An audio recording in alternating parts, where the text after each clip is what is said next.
Friends, fans, and fine folk, grab your drinks and snacks and come on down to the campfire for this short rest with me and my friend Jillian Fox Glove. Hello, Gillian. How you doing? Hello, how's it going? I'm doing so great today. I doing am a good? little frazzled, but I'm here. What's got you frazzled? So many events coming up on my horizon that I'm trying to prep for all at once. So it's, going great as it can to prep for, months of She's months not of lying. things. She's not lying. The reason we're starting 10 minutes late is because about 10 minutes ago it says, what you got going on at the moment? And it's taken 10 minutes to go through all of the things and over the next, Yes. 6 months. It's insane. Yeah, I thought I was doing... I'm a busy guy. Anybody who knows me and my schedule knows that I'm doing a lot of stuff this year. I'm going to Gary Con, I'm going to Gen Con, I'm going all sorts of traveling, and I'm I so thought I was excited busy. for Gen Con. And then you're like, oh, but I'm doing all the same stuff as you, and then I'm also between everything. I'm also doing this, and I'm also doing a LARP thing, and I'm also doing a Ren Fair. And whew, Listen, man. LARPing is my life. It sounds like it's kind of interesting because my life as a content creator, there's a lot of things that mix work and play. And so I'll make content about my LARP and going to LARP, but while at my LARP, I'm not on my phone. I'm present, I'm enjoying the time. And so it's actually a rest for me. But Nice. surrounding the event, I have things to prep for because I also have responsibilities at my LARP that I need, all that kind of stuff. But because it's crazy, but I enjoy it. Yeah, I've only done a couple of conventions, but hey, Playmat, fuck off. You're not meant to be here. You're not meant to be watching. Fuck off, Matt. We'll get onto what I was gonna leave. I swear. I've been to a few conventions, and the thing that I am noticing is there's I can do a lot of hype leading up to it. I can be like, oh my god, I'm gonna be at so and so. I'd love to see you guys. If you see me around, come and say hi. And then when I'm there, it's not that I make a conscious decision to not be posting, but there's just too much else to be doing. I'm focused on the convention. I'm enjoying myself. You want to be in the moment. And then I get to the end of the convention. I'm like, I didn't post anything on Instagram about me being at this convention. Yeah, oh well. I cheat because everyone tags me in their stories, and I go repost. And I went, look, guys, I did things. I did not fucking record anything, but I did things. Yeah, it's how it goes. But hey, we'll get better at this social media stuff. We've only been doing it for several years now, right? I know.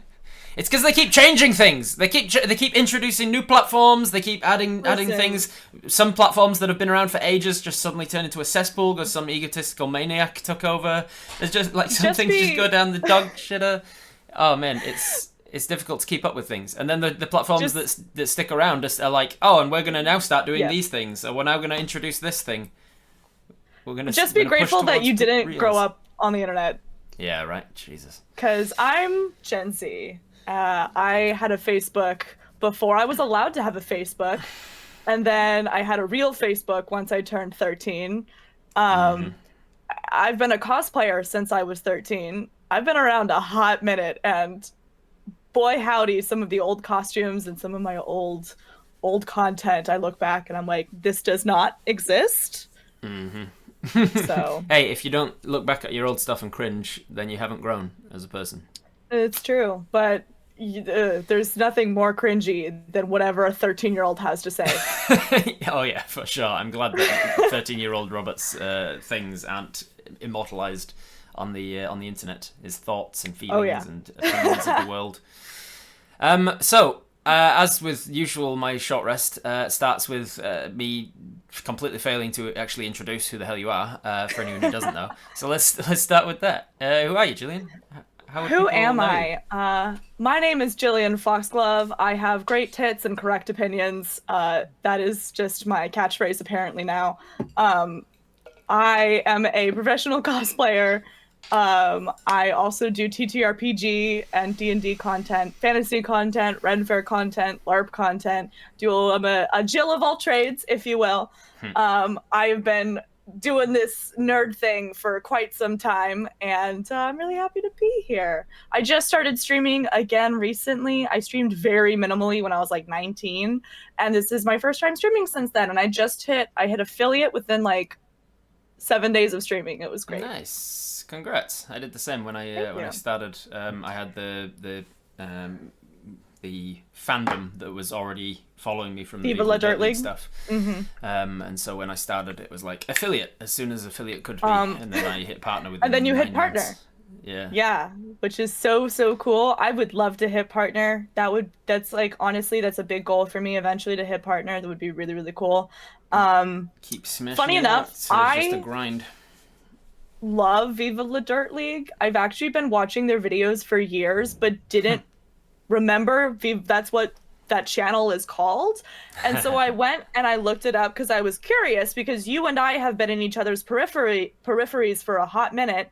Yeah. And I was like, what is Viva La Dirt League? And I saw who it and what it was. And I was like, these Holy guys. Shit. I've been watching this since I was a kid. Like, so weird, weird moment for me. I worked with them on the D&D channel. Yeah. I know. It's such a small world, but Which I it's suppose, really cool. if you are here from Gillian's channel, welcome to Robert Hartley GM. I am most well known for being the DM, the dungeon master for a comedy group called Viva La Dirt League. So that's where you might know me from. But I'm a dungeon master in my own right, full-time, professionally, all over the internet. So now introductions are out of the way. I like to start off short rests by, I mean, if we're having a short rest, as in like in D&D terms, then we must be on a mission from something. We must be needing a short rest. We must have used some spell slots and hit points and things and need a short rest. So what are we doing? What's the mission that we're on the middle of that we needed a short rest from? I think we're on the run from the playmat right now. Oh, I like that, because he's not allowed to find it. Yeah, he's not. We've banned him from the channel. We'll get into why later. To give context, I can say it now, but we can also talk about it later. But we're running from the playmat, and we have to breathe for a second before we continue running from him. Nice. All right. Cool. And what have we in this fiction? Have we stolen something from him, or are we trying to heist into his house, or are we trying to? Is it an assassination that we're trying to get? Is he an assassination of character? I think. Yeah, we've been putting posters up all over town about him. I did say yes. when he told me yesterday, he's like, yeah, Jillian's banned me from watching the stream. I was like, oh, in that case, I'll say whatever I want about you. So that's basically what we're doing. We're plastering his face up on posters all over town. No, propaganda keep running, against Matt's him. Still here.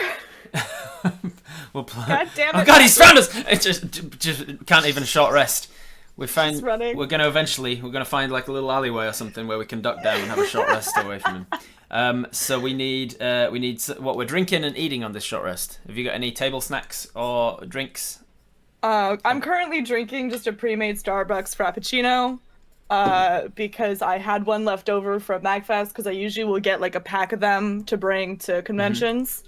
Because I try to save money whenever I can, and MagFest, Music and Gaming Festival, if anyone's ever been, it's a fucking phenomenal con. I'm trying to get people to do MagFest and not Dragon Con, because I actually prefer MagFest.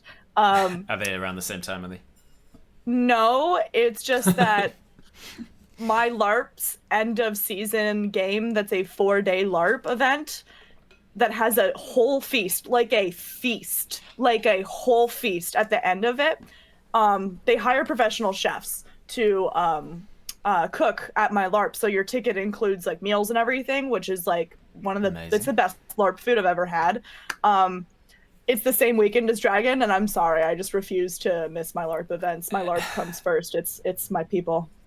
Awesome. And unfortunately, my character has responsibilities. And you're trying to persuade other people to come here, because I still want to see my friends. I want to see people. I want to see my friends. I want them. And so I like Atlanta a lot, but it's so much easier because MagFest is only an hour away from me by car.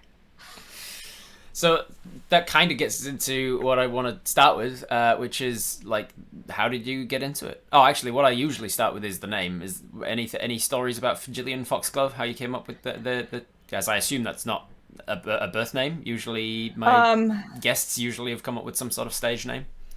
Jillian is my actual name, but Jillian Fox Glove obviously is Mm-hmm. not.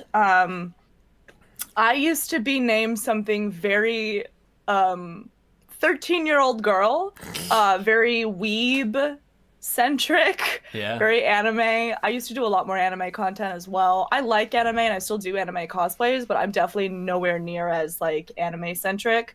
And when I started doing Ren Fair content and D&D content and all the other things that I do, it just didn't make sense. One, I wanted a name that didn't sound like a 13-year-old made it, and I also just wanted something that encompassed who I am now and what content I make. And Foxglove specifically is used in Shakespeare. It is Mm-hmm. used in, I believe, uh, trying to remember. It's Rosalind. Why can't I remember which one that is right now? But it's used in Shakespeare. It's used in a lot of fantasy for poisons because it is a Mm-hmm. poisonous flower. And it also kind of nods to like poison ivy and a lot of the other kind of characters that are Yeah. like the femme fatale Yeah. characters that I really love. And so yeah, that's and Jillian Fox Glove. I just like the way it sounded, It does. It goes together quite nicely. Gillian yeah, and Foxglove. so I that's how my name came to be is I needed to rebrand and I wanted something that encompassed who I am as a person And how long and have you been Gillian Foxglove? gosh, 2020 I Oh yeah. think is when I So a few is years when I now. changed Been everything. Yeah. changed everything over. Does the stuff Mhm. pre Gillian Foxglove still exist on the internet? Oh yeah. Well, I have been around since 2013. Like before I was doing You this haven't taken professionally, I everything was down? doing cosplay as a hobby. I've taken most things down from my stuff just because I do other types of content. Um I don't want my posts to have anything related to me being a child or Yeah, any that of makes that. So sense. like I took a lot of that down. But I mean it's out there. I've been around. I've been around. Like there are other photographers that have taken photos of me. I don't think it's wrong that they took photos of me. They had permission of my Yeah, parents. I was at these cons with permission and they were good friends. There was nothing like, yeah, you know what I mean? They were just taking photos yeah, of my yeah, cosplays. And so I don't think it's bad. I personally will never post that kind of content yeah, ever. Also, unless it's like a here's me at 13 versus now. Like that's different, yeah. Of course. but like besides the quality of the cosplays aren't good either. No one's a good cosplayer when they're 13. So how did it get started at 13? How did you get into cosplay in the first place? Oh boy. So I used to be a church kid. I grew up in the church and my parents are pretty heavily religious. Um and I used to go to two different youth groups for two different churches because I just had a lot of friends at both of them. And at one of them, we did this spring break thing called Urban Plunge, which we would do a lot of community service. We would make ramps for people that could no longer use stairs um, for their houses. We would repair roofing and paint and do things for elderly people or people that couldn't afford it, that kind of thing. We did a lot Mm-hmm. of church like just stuff for our community service. I And just, we I just also want to went to pause. I just want to pause and say the beginning of this story is fucking wild, knowing where it's going to end. Like from what I just asked you to how you started the story is like I I don't know know. where this is. I don't know how the connection's going to be made here. I'm as a I'll get storyteller. there. I'm like, okay, there's going to be some connect. Let's try and work out where the Yes. connection's going to be, and I've got nothing. So Continue. during this event, we also got to have a lot of fun and do things like laser tag and bowling. Like they would mix in, since it was spring break, they would Yeah, mix in some fun with those community service. And in the evenings, we'd have some free time. During this free time, you see we're the getting link. there. Yeah. During this free time, there was a girl named Erica, and a bunch of the other their guys there. She invited me to play D&D with them over the week. Basically, every single night we would play D&D when we had time. And Mm-hmm. sometimes we'd get to play for a couple hours. Sometimes we'd only get to play for like 30 minutes because it depended on how much free time we had at the Yeah. end of the day. Um, but usually we would get to play for about an hour or an hour and a half.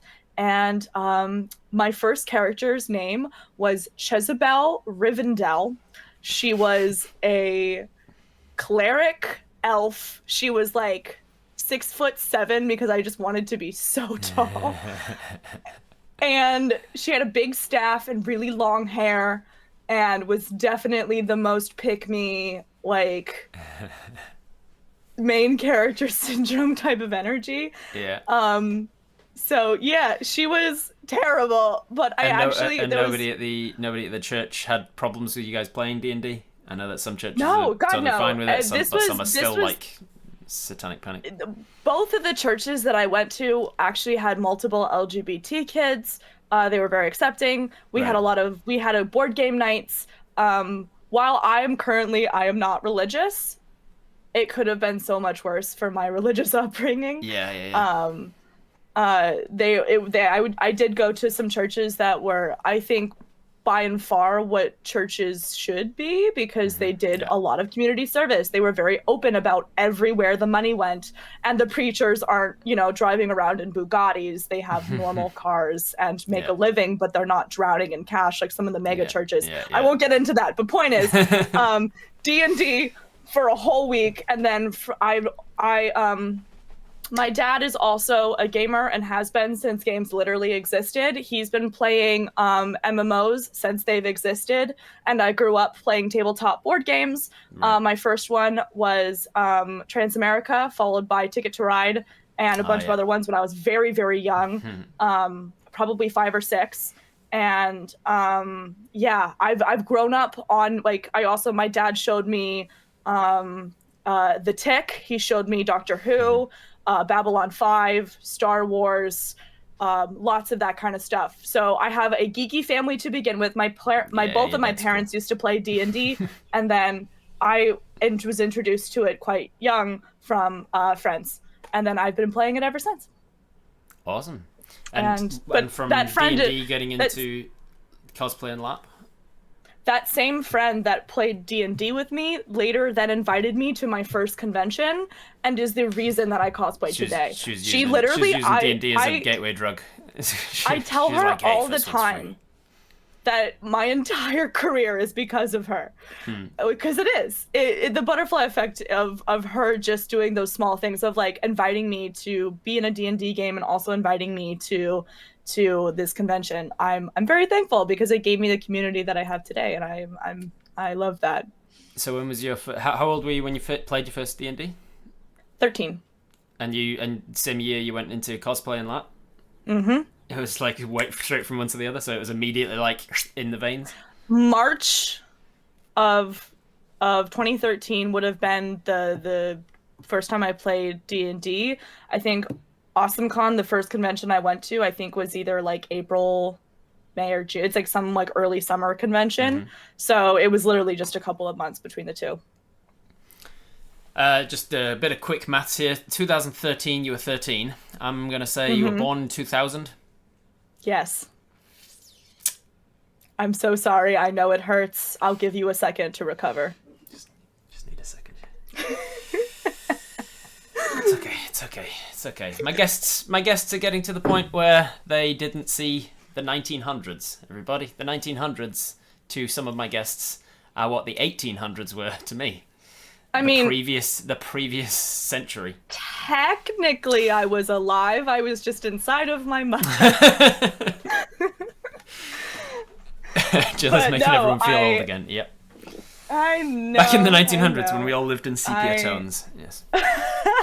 Well, I mean, it's interesting because growing up as like late 90s, early 2000s, a lot of the people that I know, my brother, who's 3 years older than me, and like even people like Matt, he was born in 92, like the TV shows that we all watched, a lot of the technology, like, because I'm an elder Gen Z, I was not an iPad kid. I didn't even have like handheld technology until I was a teenager, which is much younger than people that came before me. But compared to Gen Z, like later Gen Z kids, like I had a very different childhood than them. And of course, like I also still had a very different until 2007, I think. Was when the I first had a iPhone very came different out. childhood than elder millennials. I find like younger, I relate the most to younger millennials and elder Gen Z. Like that's like Yeah. like that's a lot of my friend base. It's Most of almost my like friends. the generations are all bullshit.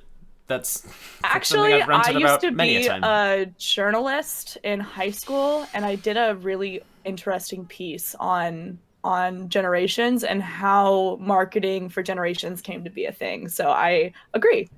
Generation, like I used to think when I was a kid, I was like, I heard about all these generations, and I was like, oh, there must be like population booms and dips in the world, and like you can see like a peak here for like the baby boomers and this and that and the other. And then I looked and I was like, no, there's nothing. It's just completely arbitrary where we decide to draw the line of what we call a generation.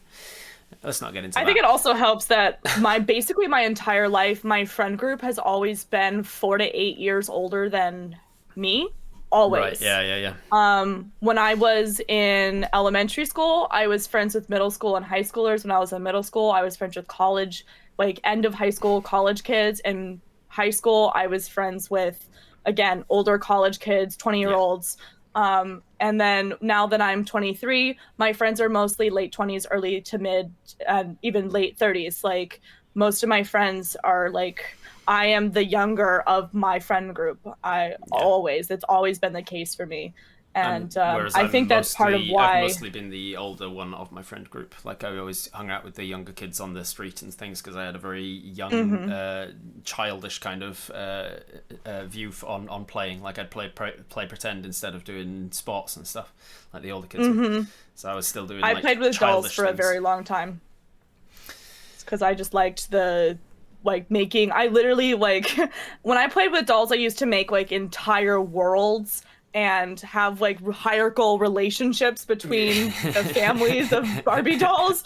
Like I had drama. You don't understand. But yeah, so I Gotta have think whole that also backstories for helps. them. Gotta character People stat blocks. people almost always assume I'm a little bit older. I think usually just because of the people that I hang Yes, out you with. used I to don't hang think out I'm with them, like yeah. the epitome of maturity. I don't think that I'm like I'm not mature for my age or like anything like that. I just genuinely think that I have the experiences of someone who is a little bit older than me because I started doing a lot of things when I was a little bit younger.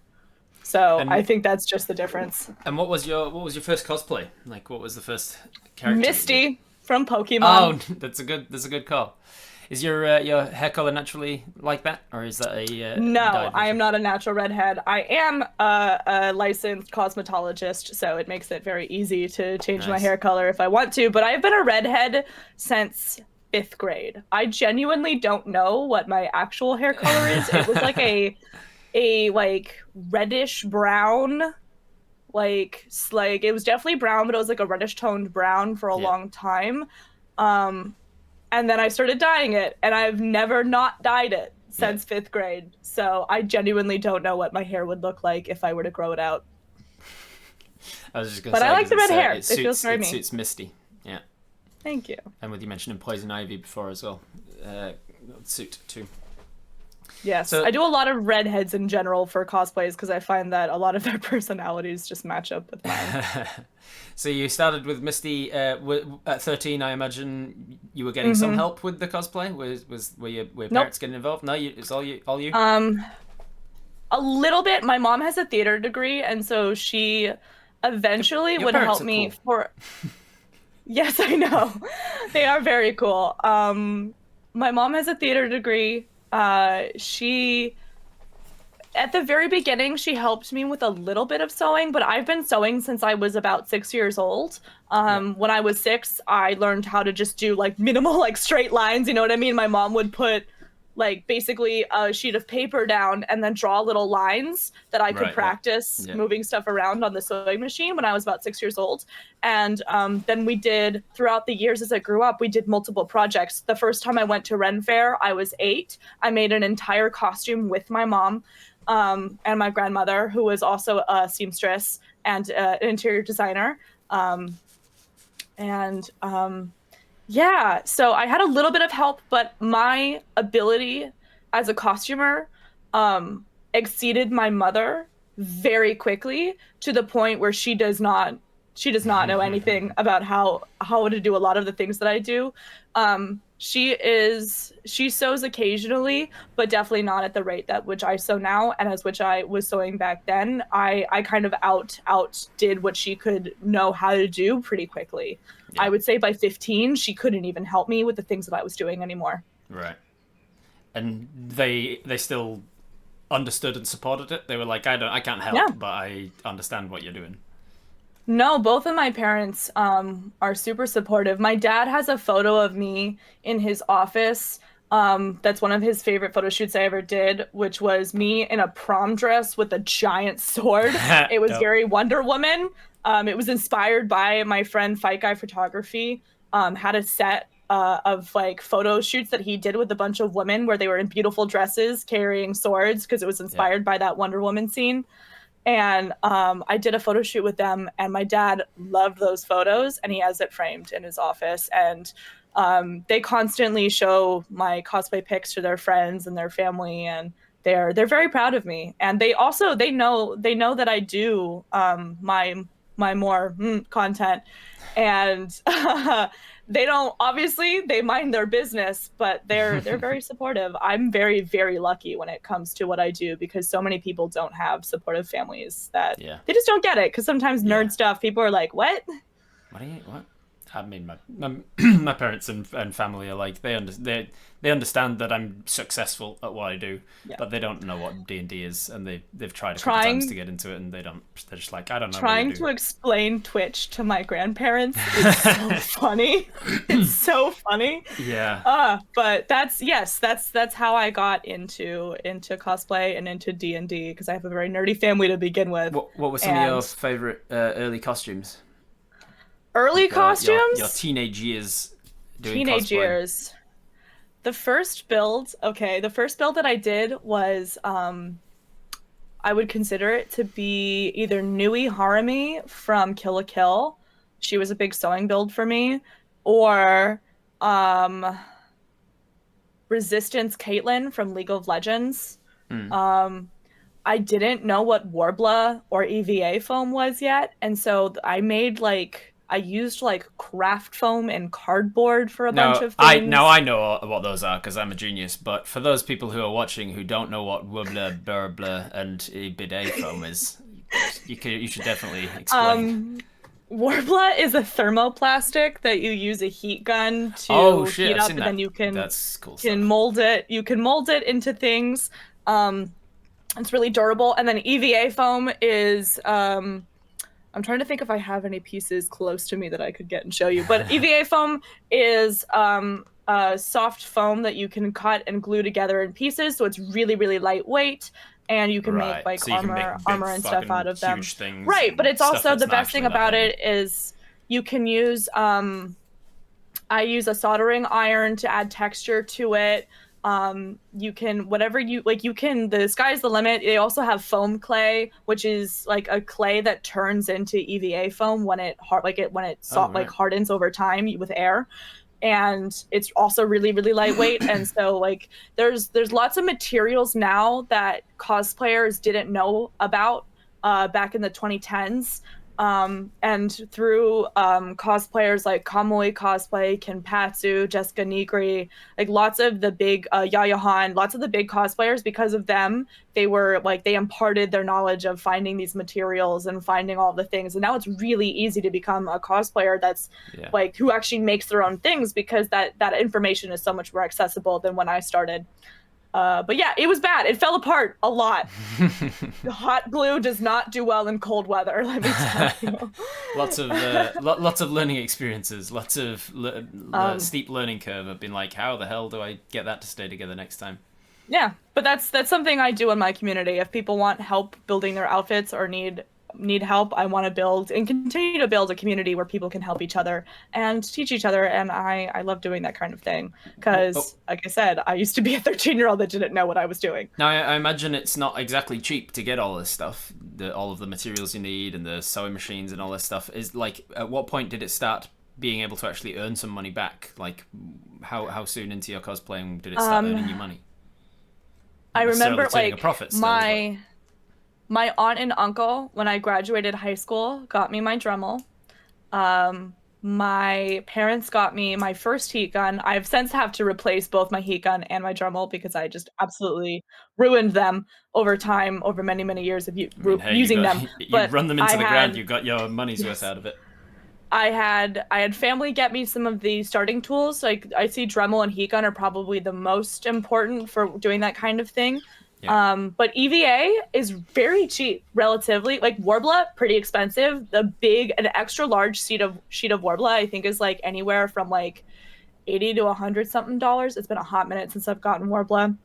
And I imagine Um, it's not that reusable. Like once you've warped it into whatever shape you need, you can't reheat it to turn it into something else. You technically could, but it's more about would you want to? Like, I have basically every time I have scraps of Warbler, because you can like stick it to itself and like mold it when it's warm, I just keep every single piece of Warbler that I Yeah, yeah, cut. yeah. So I have these two like plastic bags, like gallon bags of just all these scraps of Warbler pieces, and I it might take me years, but I have before when I've done really big projects entirely used bags of old tiny Yeah. pieces of scrap by like melting them down. Um, You start but wanting it. yes, they are. It is very expensive. Granted, when I was much younger, I wasn't making the builds that I make now. I wasn't able to even start making the builds that I started making when I was like 18 or 19. Once I dropped out of college and was doing well, I was actually when I was in college, I was a preschool teacher. And so once I was making money from that, then I was able to like start, buying more supplies and things. And before that, my parents were helping me make costumes and purchase supplies for that. Granted, they were much smaller scale, but like once I had a job, and then once I turned 18, that's when I started doing more content and actually starting to build my history, and then eventually I added on some of the spicy stuff, and ever since then it started taking off. And then during the pandemic is really when my TikTok exploded and I started actually being able to make a living off of what I do. Because everybody was suddenly locked down and was like starving for entertainment and needed to be online, anything to escape, and like, oh, cool, fantasy outfits and cosplay and all these different It characters. was fun because the thing that made me popular on TikTok was my fantasy and Ren Fair content, and like my LARP and D&D content, like that more like less cosplay, more fantasy, which is just fun because I've been going to the Ren Fair since I was 8, and I had never made content about that life before. And once it got when people loved it, it made me feel so seen and appreciated because I just like really enjoyed um my time online because I was like, one of the things someone told me is like, you can't just be a cosplayer. If you want to make it online, you need to find a niche. You need to find something that actually makes you stand out from everyone else, because there's Yeah, thousands and because there's a thousands and million. Yeah. thousands of content creators and cosplayers and D&D, TTRPG players, all that kind of stuff.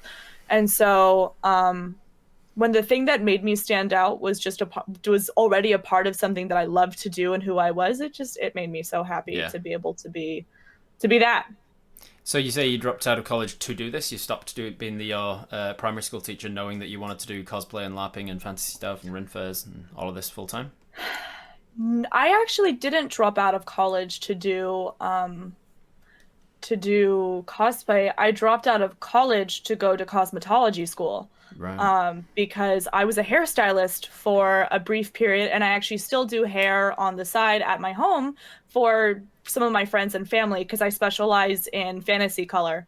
Like I only do like all the pretty like rainbow colors Bright and all that colors kind of and these stuff. the unnatural colors. Yeah. Because I was really burnt out with school when I graduated.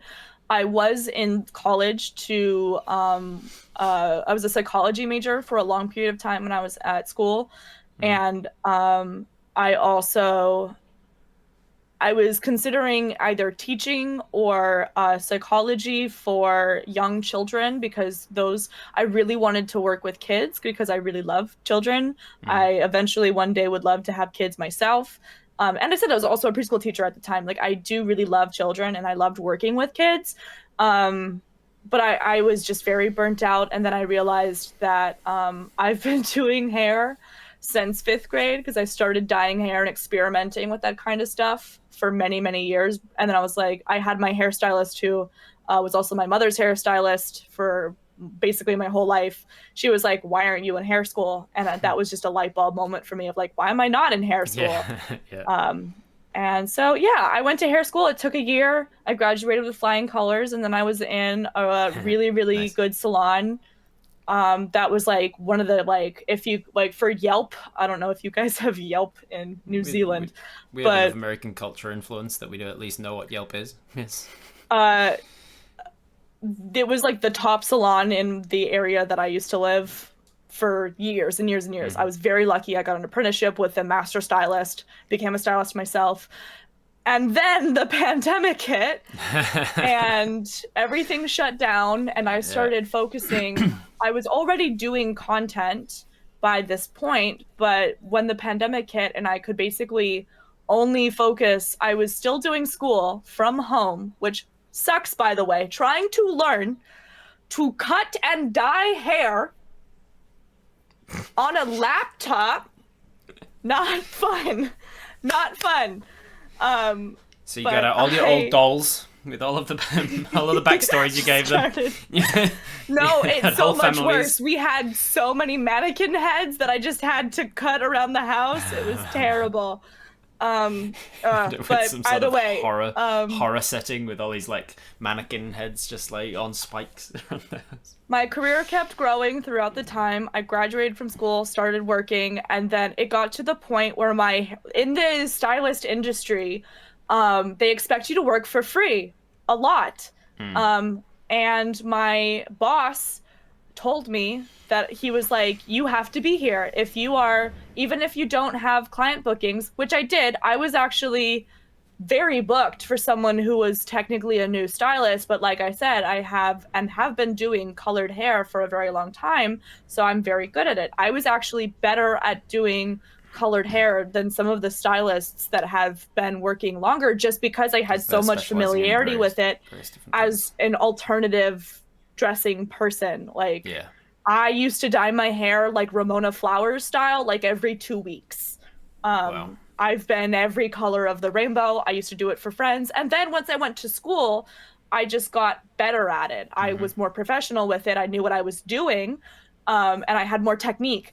But I was booked up. But if I didn't have clients, I would want to go home, because I feel like that's a normal thing. Like, if I was going to be working from like 10 to 7 or like whatever, if I was going to be working 10 to 7 and I had clients till 5, they would want me to sit there and just hope that we'd get a walk-in for 2 hours, when walk-ins, especially post-pandemic, do not happen. And so I was like, I'm not going to sit around here. Like, at that point, I was making pretty good money from my content, and that was starting to take up a lot more time as I was growing, and I just had more to keep up with, and I wanted to do more, and they started fighting. And as soon as he was like, no, you need to be here, I was like, then I'm done. I have this thing. I love it when somebody overplays their hand thinking that you need them more than they do. I've had a couple of jobs like that where they've been like, you need to start doing this, and I'd be like, no, I don't. And he's like, I'm telling you do, and I'm like, no, I'm saying I'm quitting. I'm out. That's something that I really love about Gen Z is because as Gen Z kids, I mean, we've grown up in just the capitalist hellscape that is the early 2000s till now. And because like the way that I've seen it online has been around a lot longer than that, don't worry. Yes, but the way that I've seen it put online is that the 1900s were the fuck around, and now the 2000s and onward have been the find out. Because we've had multiple recessions. I think the fuck around has been ever since the 1800s, when the Industrial Revolution started polluting the entire planet. Yes, but you did have like the Roaring Twenties, and you had a lot of the other. The 1800s started to pollute the planet with the Industrial Revolution. The 1900s perfected the art of fucking up the planet by practicing better and better ways to fuck up the planet. And then the 2000s are let's pretend that we haven't fucked up the planet. Right. But because a lot of Gen Z has grown up in just seeing millennials get fucked over, I mean, I watched a lot of the like, oh, you need to go to college and get a degree, and if you get a degree, you'll be set. And then all of those people who got a degree get entirely fucked over, Mm-hmm. um, because it actually matters what type of degree you get. Not all of them actually will make you money. Um, that kind of thing. And just see, you know, minimum wage not be raised, to see all these things. And so Gen Z is so quick to be like, fuck you, bye. Because it used Mm-hmm. to be that businesses, the reason they had people that would work for them for their entire career is because they took care of their employees. They had living wages. Yep. They did lots of things for them. They had like all of these like dinners and benefits and good health care and all, like they really took care of their employees, and so it gave people a reason to actually stay with their businesses, and they gave them good raises, and they gave them, you know what I mean. And so the idea was like, of course you're going to be loyal to a company that actually takes care of you, but none of these jobs are actually taking care of people. Why would we be loyal to you? Mm-hmm. And so Gen Z is so quick to be like, bye, goodbye, Yep. do not need you, I will go find another job, goodbye. And I love that. I keep that energy. Makes sense. So, yeah, So, do you keep your cosplays after you've done them, or is it like I've got that, I've done the photos, I don't have the room to be keeping this shit? so the costumes that I have, it really depends. Some of them I do sell, especially when I feel like I've worn them and gotten enough photos and just, or they don't spark joy as much for me Yeah. anymore. But a lot of costumes, I keep because I love them. I'm someone that believes in wearing a costume more than once. I Mm-hmm. don't like how fast fashion and how, cosplayers will literally wear a costume once and then never wear it again. And like I said, I almost always try to resell, trade, do something with the costumes so that they're not going to a landfill, so that they're not going to the trash. Mm-hmm. Um, and their costumes, like my Queen Amidala, I'm never gonna get rid of that costume. I put 900 hours of work into her, Whoa. and she was my dream cosplay for most of my career. And like my time as a cosplayer, she was a dream for me to complete. And then once I Yeah. completed her, I was like, I'm never getting rid of this costume. You're with me for the Um, rest of my life. yeah, quite literally. But yeah, and then like there's lots of other costumes that I think I upgrade or change, and even if there's a certain costume that I might not wear, I'll try to take pieces from it and see if I can reuse them for other things. Like I try to Yeah. reuse and Cannibalize. Just hmm take this part apart. Take the helmet from this yeah. thing, or take the boots from that one. That makes sense. Uh, Reduce, reuse, recycle, right? yeah. So where are we at? Sort of present day with Jillian Fox Glove, the cosplayer. What are your projects that you work on? How do you prioritize what you, because you are doing 100,000 things, as you sort of talked about Yeah. before the stream. Lots of Yes. LARPings and conventions and things for the most part, Ren fairs and stuff. How do you prioritize? Because some things will come up at the same time. How do you decide I Yeah. want to work on this thing instead of that? Um, I'm very lucky that it almost feels like sometimes my life, my years kind of have sections in them, if that makes sense. Because basically, the beginning of my year, because of MagFest and Katsucon back to back, is always very cosplay centric. Hmm. And then in the early spring is when my LARP season starts. And I will sometimes go to the Virginia Renaissance Festival for like one weekend, but I basically get to focus on primarily LARP for a quarter of the year. Hmm. And then for the last quarter, like for the third quarter of the year, then it might be like a convention plus end of LARP season and beginning of Ren Fair season. And so Ren Fair starts taking up most of my time. And then for like the winter quarter, then I might have like maybe one more convention, but mostly it's just like end of year prep, maybe some travel, Hmm. like whatever. And so I have started prioritizing going. I'm not going to a lot of conventions that I usually go to. Instead of going to Otakon, I'm going to Gen Con this year. Instead of going to AwesomeCon, I'm going to LA Anime Expo in LA. I'm going to conventions that I've never gone to before. I'm trying to go to ones that are further away from me so I can meet new people, meet Yeah. different communities.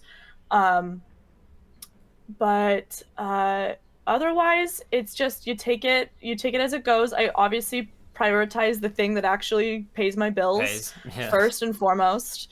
Um, but like I've been wanting to add streaming to like to something that I was gonna be doing for years now, literal years. But it took me so long because I wanted to stream at a quality that I felt was good Yeah. enough Yeah. Yeah. that matched the rest of my content. And there was a lot for me to learn. I wanted to get a better microphone. I wanted to get a better camera. I wanted to actually learn OBS and learn about things and get emotes. And like, I wanted to basically hit the ground running, you know? Yeah. And so it took me actual years to get everything started. And now that I'm started, it's really easy. It's just, it's off on its own train now. But yeah, I schedule things out very far in advance. I try to stay ahead of content by a couple of months if I can, so that if I get sick or if anything happens that I can do like I You have a right backlog. now I am going to be working on costumes for PAX East in March. Um I just announced that I'm going to be making Dame Aelin from Baldur's Gate 3 as my next big build. And I don't do many big builds every year. I usually do 1 to 2. And then I will do for like cosplays, I'll do smaller cosplays and like things that are slightly easier to make, or I will order a costume and then upgrade it a lot. I try not to have just the base costume. I usually like to try and make them my own. I like to Yeah. try and upgrade them if I can, but I or bring back old costumes. Like example, in April, I'm planning because of the release of the Fallout TV show on Prime. I'm gonna be bringing back my Fallout cosplay. And upgrading it and doing it again. And people are really excited for that. And so I try to find ways to either bring back a character that people already like in a new way, or you know what I mean? Like I try Yeah. to Yeah. I Yeah. try to keep it easy the rest of the year for all the content that I'm doing, because I do a new or a new or an updated cosplay every month on Patreon. Nice. And So is there any character that you would love to do but know that you'll never get around to doing, either because they're too difficult or they're too problematic? Like I can imagine there being some characters from video games where you're like, oh, I'd love to do that, but in order to do it properly, I'd need to be in blackface or I'd need to be 3 foot tall, and like, and so you're like, I know that I'm never going to do those. there's a lot of cosplays that I really like, but I would never consider them for myself just because they're either the wrong gender Yeah. or like that's just not for me, and I wouldn't consider it to be a cosplay that I would ever consider for myself. The only ones that I do consider are ones that I think I would actually like do well, and the ones that I would never want to hurt someone's feelings or do that kind of thing. And in the cosplay community, we talk a lot and have talked a lot about blackface, because in some of the other countries other than like the US, UK, Yeah. all of like they don't talk as much about blackface, and so you'll see it from there was like an Italian cosplayer that did it once, I remember. There was like a Japanese cosplayer. There's places where that stuff isn't talked about as much. Yeah. But in most of the cosplay scenes, we try really hard to be give just respect to people. I think I can imagine the it's a tricky sort of thing, because if you're just playing a character who is, a black human and you're putting blackface on, that's easy enough to be like, that's wrong. But if you're playing a character who's like a different, like an alien species or something that happens to have like maybe I don't know. The first one to come to mind was like if you're playing Korg from the Thor movies, the guy who's made out of rock, and you put on like grey paint to try and make yourself look like rock, and then somebody takes that out of context and is like, oh, I can imagine there's lots of grey area where you're like, oh, it wasn't blackface. It was I was trying to make myself look like I was made out of wood, and so it was brown I've paint. never gotten racism from any color that I've ever done. And I've done pink, I've done Yeah. red. I've done blue for like Jester Lavore Right. from Critical Role. Like I Yeah. don't usually see that actually being an issue. Because that's the other thing, like because red face is a thing as well for Native Americans, red face, and then there's yellow Yes, face but for East Asians, and then there's green face. Even it has like historical ties to Judaism and Jewish folk, and so right. it's like there's sometimes you're think like maybe I'll pick a color thinking I'm completely safe with that one, and then there was something I didn't even realize was like.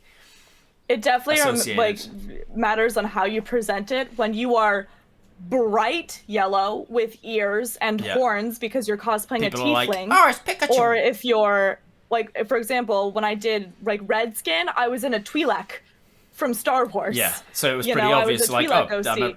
Right. red Twi'lek. And so as but long as you I can are also very imagine obvious- that. I can also imagine even with that though that people could be like, well, yes, you're playing a Twi'lek, but then we take a look one step back and go, why were the Twi'leks problematic in the first place? And then like somebody comes up with some reason for like you shouldn't have done that because the Twi'leks are actually coded as blah blah blah, and then you fall into trouble that way. I haven't seen that particularly. I have seen, like, for example, there was a character from Love, Death, and Robots called Jabaro. It's the gold siren that is covered in gold and gems. She is representative of a specific culture, and so people were like, "Hey, just be wary that this is actually a cultural." Yeah, right. Right, and so maybe be careful about cosplaying this thing. That's the only Just time that I've seen be it aware really worry. that if you are doing it, you're doing it consciously. That like that you are representing Right, that culture, and and if you're not from that culture, it might be considered offensive. That's the only time that I've seen it really be an issue. Like I said, I've seen cosplayers who have done like shading to look dirty, and they did it a little bit too heavily, where Yeah, people were like, right. "Hey, I see that you weren't trying to do this thing." Like that's the only time I've seen Yeah. controversy that wasn't very clear on whether it was or wasn't. But otherwise, for cosplays, for the original question of cosplays that I haven't done or I don't think I'll do, the sky's the limit. I physically believe that I could create anything with enough time and error to like, because I will make mistakes and I constantly do. But if you give me enough time, I'm so determined that I will create anything that I want, which is a very fun feeling to have. It's also terrifying sometimes because I can just make the most cursed things that I want. But one cosplay I have not had time to do yet that I desperately want to do is Aloy from Horizon Zero Dawn. I've decided that when they release the next game, that I do not care what I am doing. I will be moving all of my plans to make the costume because I've been wanting to cosplay her for 2 different games now. And I love her so much. I loved those games. I just have not had the time to do her build specifically. And I try to time it with releases and stuff just because it's just so much better. And have you ever done like Genderbent costumes, like where you're playing a character that is a different gender, but you've turned them female, or given a female representation of them? I did a female Blackbeard cosplay from Our Flag Means Death. I called her Edwina. And I loved her. I actually made a tutorial on how I made my Blackbeard wig because doing the salt and pepper wig was there was just no wigs online that had the look that I want, so I made my own wig. And I had literally all of the people that wanted to cosplay, men and women, like whether they wanted to do Genderbend or a female version, just everyone asking me how I made that costume, loving that tutorial. And it was so cool just because it was useful for both people who wanted to cosplay a male character and a female character, or if they wanted to Genderbend it like I did. And yeah, so I've definitely done gender bends before. I'm trying to remember if I've done any other gender bends other than that one in recent memory. Oh, Eddie! I cosplay Eddie from Stranger Things. Oh, nice. I did a femme Eddie because I fell in love with him because Joseph Quinn is the most adorable human, and in that mullet, he is unstoppable. But yeah, I am totally fine. I've never done crossplay though. I've never actually tried to look like a guy in any of my cosplays. I've always done more femme-facing cosplays just because that's what I prefer. Yeah. Yeah. But I love people who do cosplay. I have friends that cosplay, like people who identify as girls who cosplay guys. I have friends that are guys identify as guys that cosplay girls. You know what I mean? Like I Yeah, love yeah. cosplay because it gives people the power to do whatever they want. Nice. But it's been And a long what's time coming, and it's really good. and what's the future hold for you? Sort of, we'll start with the near future. Like, what's on the near horizon for you? And then So we'll many go things. to like blue sky, distant future. Um, Distant future is so hard to think about. Near future, Katsucon is coming up for me in February. My very good friend, Fairly Fantastic Cosplay, is going to allow me to borrow one of her costumes. And she's a cosplayer that isn't a really like media heavy cosplayer because she really doesn't like it. She's just a personal friend of mine, and I think she is one of the best cosplayers I have ever met. And I wish she had more followers, um, because she deserves them, because her work is so clean and so phenomenal. And she's someone that truly, I'm so ADHD. I sometimes struggle with the process. I want the output. I want the ending. I want the payoff, right? Because of my ADHD, sometimes I really enjoy the process, but sometimes I'm very impatient, and it has caused costumes to not always look or turn out the way that I want them to, and that's He's part of the taking learning shortcuts and process. things. Yeah. Um, but she is so good. Her cosplays are so clean and so beautiful, and she's letting me borrow her Odyssey Jinx from League of Legends, which is like a cyborg, like half mecha version of Jinx, with orange hair, and I imagine I'm to a so degree you have stoked. to be a similar build height, sort of. Yeah. Hmm. You have to Yeah, be in the but same sort of body proportions in order to just be able to borrow costumes. I have to make a top, which is very simple, but I just have to make a top for her really quick because we have different chest sizes, but Right. everything else is very similar. So I think I'm going to go over pretty soon and go try it on, but I'm going to get to wear her costume, and it's so fun. And I let my friends wear my costumes all the time if I can. That is something that I find that is really lovely about having friends, especially closer to you. My friend Mangaloo Cosplays and I wear each other's costumes. Um, Cosplay together a lot. That's something that another thing that's what I like to do a lot is instead of selling cosplays, I keep them and then I let my friends borrow them. Because that's also really fun is to see a friend or to wear a friend's costume. And of Yeah. course, like I said, you try to give much respect to that costume and they're your friend who Yeah, made of it. But course. I'm really excited because her work is so stunning and I love that character. I literally have a little figure of it in my bookshelf that I still to this day have no idea who sent me because someone sent it to me anonymously. So I'm really excited to actually cosplay the character because I've been wanting to forever. And then what But after Katsucon? that's after Katsucon. Then I'm going on Joko Cruise early March. Then I have PAX East mid March and also my birthday. And then it'll be start of LARP season. At the end of April, I will be a guest at Anime Ocean City in Maryland. More more LARP season. Then I'm gonna be at Anime Expo. I think that's July, and then I'll be at Gen Con, and then Ren Fair will start, and then LARP will end, and then in September I get to move. So that's why I'm like, ooh, future, because I don't know. After literally, I have everything planned right now through like basically end of August and early September, and after that, I cannot put anything in stone because I don't know where Yeah. I'm going to be moving or where I'm going to be living or who I'm going to be living with or how much space I'll have and all that kind of Yeah, stuff. all that stuff. So, So that's like you know, the joys of we've got renting. near future sorted all the way to September. We've got mid future, who the hell knows? But like distant future, like years and years Very from now, where distant? would you what Oh do you see God. yourself doing? What do you want ideally? Blue sky. What would you want to be doing for a living? What would you want to I be would doing, love to spending see all of your myself time on? partnered. I would love to Yeah. see myself partnered as a streamer. I really want to do more in-person actual play. I want to continue doing more D&D stuff. I'm about to DM for the first time at the very end of February, which is one of the reasons, or basically the beginning of March, like the very beginning of March. For the first time, I've been a player for 10 years, almost 11 years now, Never and GM'd in I that whole have amount of time. never That's insane. DM'd a single time. That is And batshit. so we'll see how I enjoy it. If I love it, who knows? Maybe I'll add professional DM to the roster of things that I know how to do. Um, Another thing that I really would love to do is take some more voice acting classes and become a voice actor and do that Nice. as well. Um, I was a theater kid my entire childhood and throughout high school and college. I did a lot of Shakespeare. I was in a Shakespearean theater troupe from the ages of 13 to 19. Um, I love theater. I have awards for theater.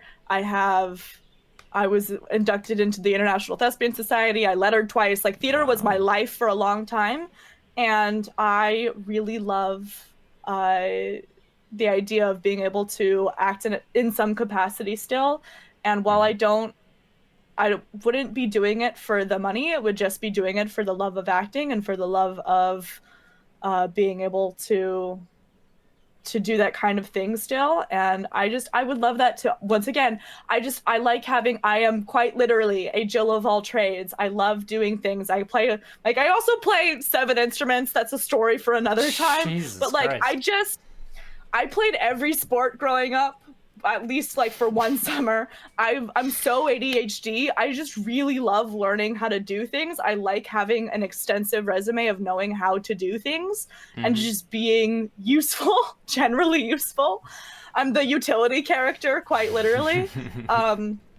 I just really like to learn things, and so I've done a little bit of voice acting already for a couple of commercials and for some other things, but I would really like to learn how to do it more, learn more about the technology that goes into voice acting, so I could maybe set up a recording booth at home and be able to do voice clips and things at Yeah. home because the industry is starting to change.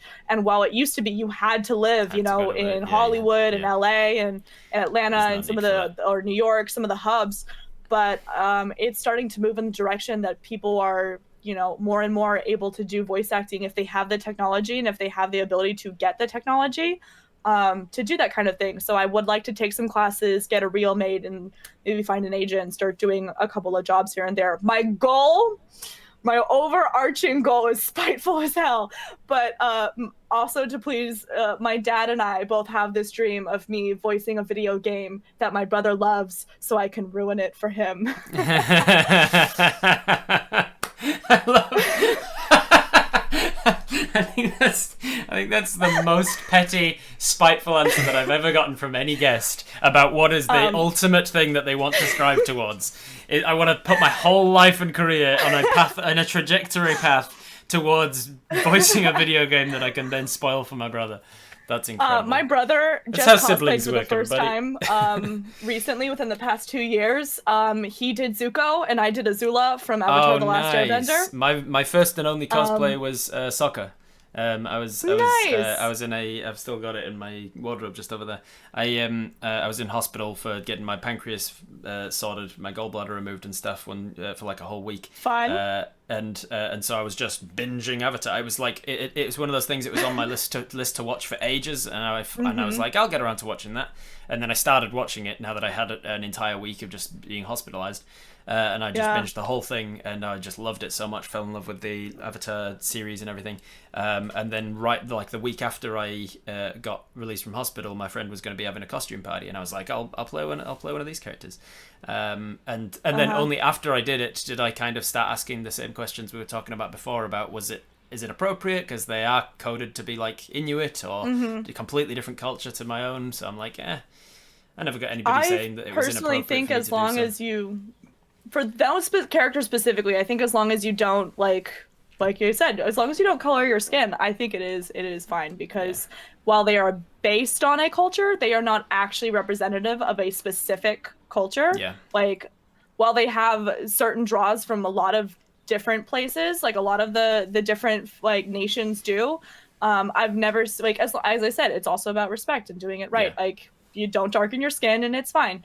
Like Yeah, I you're not, cosplayed Fire you're not Nation putting on a Katara. costume and then putting on a stupid accent to take the piss and then like doing stereotypes Right. about like what you're drinking and eating Exactly. and stuff. And you're just And being respectful to the character. the Avatar: The Last Airbender costumes in general are very cartoony, because they're very color blocked because it's an animated show, and so Yeah. translating that to an actual costume, I think like it looks good because it's very bright and colorful, but it doesn't have that like it's too similar to something else. You know what I mean? Yeah, yeah. Um, so and it's also not claiming it as its own thing. Like there's a whole you get into the whole Yeah. deep into that, but yeah. Zuko and My Azula brother and would have I been amazing have though. There's photos of that very somewhere. huh? Oh There's yeah, of photos course of there are. Zuko They're and all Azula. over. They're on my my Instagram. They're I think on my Nice. website too. But I reckon you'd make it very we had a good lot of Azula. fun. But my brother and I used to fight a lot, which is one of the reasons why we chose to cosplay Yeah. Zuko and Azula, because we're very self-aware. And Nice. while I love my brother very much, I also love ruining his life a little bit here and there and giving him a hard time, and we bully each other lovingly. And so that is, quite honestly, I would love it so much, so much. I love that. All right, we're gonna get into the questions section of the short rest. I've gotten us here with a little more time than I usually do, specifically so that you can ask me questions about DMing. One of the reasons that the only reason that Matt was not allowed to watch this stream, and I love that we've gotten all the way through here, and he could have just watched the whole thing up to now, but we kicked him out early. One of the reasons we didn't allow Matt to watch the stream is that you're going to be DMing for Matt, Yes. and you didn't want to spoil the game for him, and you wanted to ask me, you wanted to pick my brain about DMing tips and tricks, I guess. So get your questions in now with the channel point redemptions. Don't forget you can ask me or Gillian things, and then because you're using the channel point redemption, it doesn't get lost in the scroll of chat. I can get around to asking the questions as and when. So I definitely have my questions prepared. They can be questions about cosplay, they can be questions about D&D, or questions about life in general. Just get them in. Old Hunter Dempsey has asked a question for Lady Gillian. How do you transport weapons to and from a convention without being stopped by the police? I cannot drive, and I will have to take public transport, and I'm worried about this. So I definitely have the privilege of being a tiny little white girl that no one takes seriously. It is very different if you're obviously a person of color. If you're a large dude, like people are just going to view that very differently, especially in in the U.S. and a lot of places. They're gonna view me different than they view you. Like me with a sword, different than a very 6'4" guy with a sword. Little different. If it looks fake, people will assume it's fake. Make sure it has an orange tip if it's realistic. If you can, put it in a bag. If it's really long, you could bubble wrap it if you want. I have not taken really public transportation to a convention probably since I was 14. I don't usually, and if I have to fly with weapons, they usually will fit. I will check my luggage. I have a giant suitcase that is like the biggest you can get without having to pay extra for an oversized luggage. And so I will pick costumes when I have to fly to conventions. I'll pick costumes that have props that I either make to break down into a suitcase or they're small enough to fit into a suitcase. Because believe me, that's something that I struggle with all the time. That is still a question that I have to deal with all the time. AJ got me a lap sword for Christmas, an elven curved thing. It was amazing looking, and then it came to coming home from Perth, and it wouldn't fit in my suitcase. So I was like, that'll stay here, I guess, till I can work out how to get it shipped to me. I guess I don't know, but yeah, trying to fit a lap sword into a suitcase, not easy. Not easy.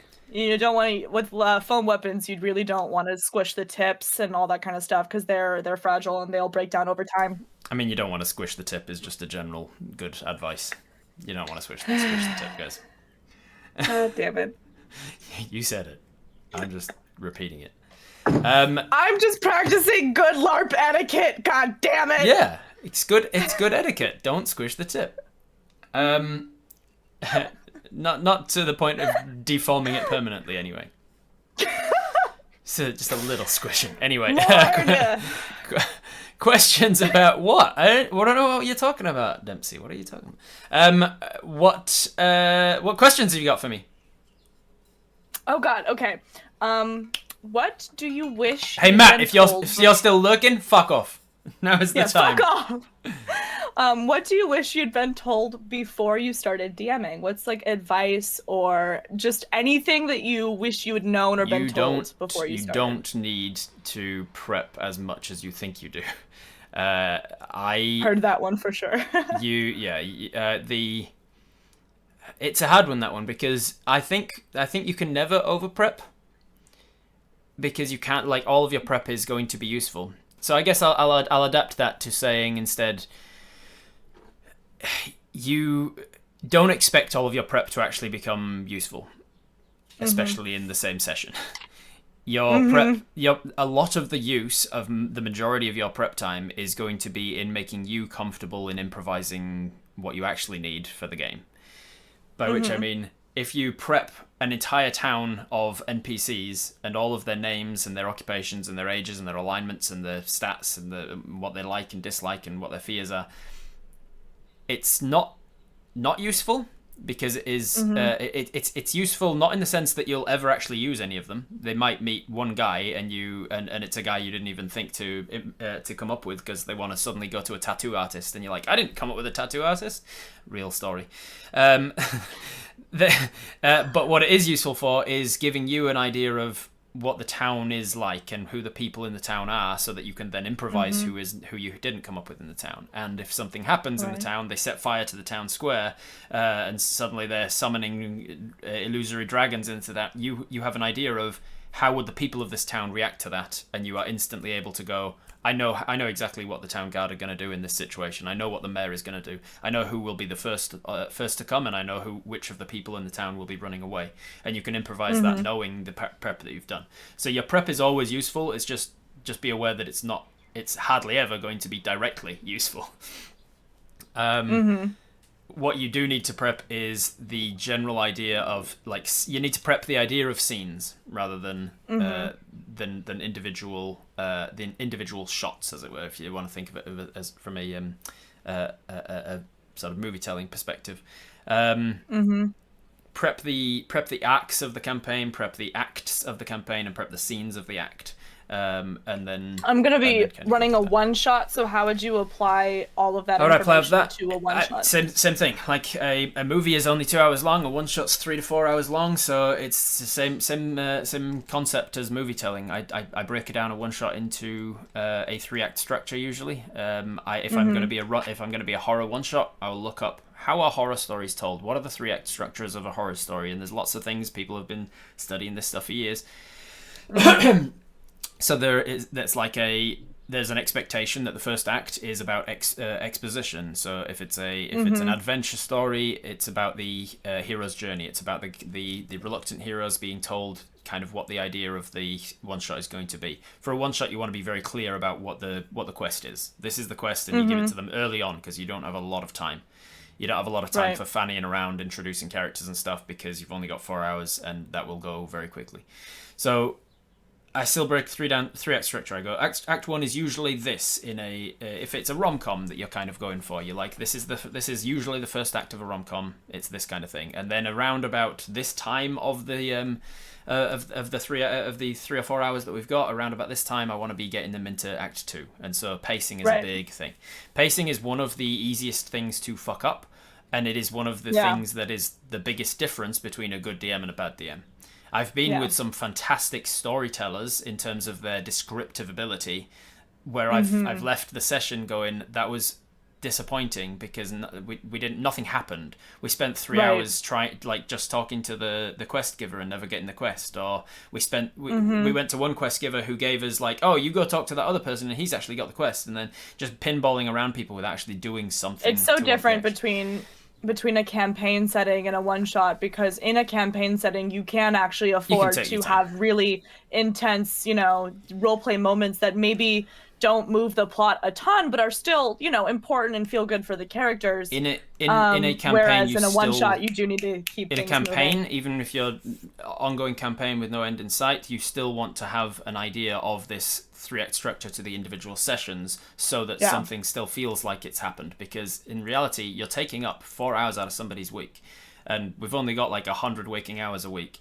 And if they're giving you that 4 hours, you want something to be enjoyable from that time. And yes, that could just be like I've had many sessions where my entire party has happily acted things out in real time. Essentially, the entire session has been them around a campfire, taking a short rest and talking and discussing what they're going to be doing next session and stuff. And they've had a lot of fun.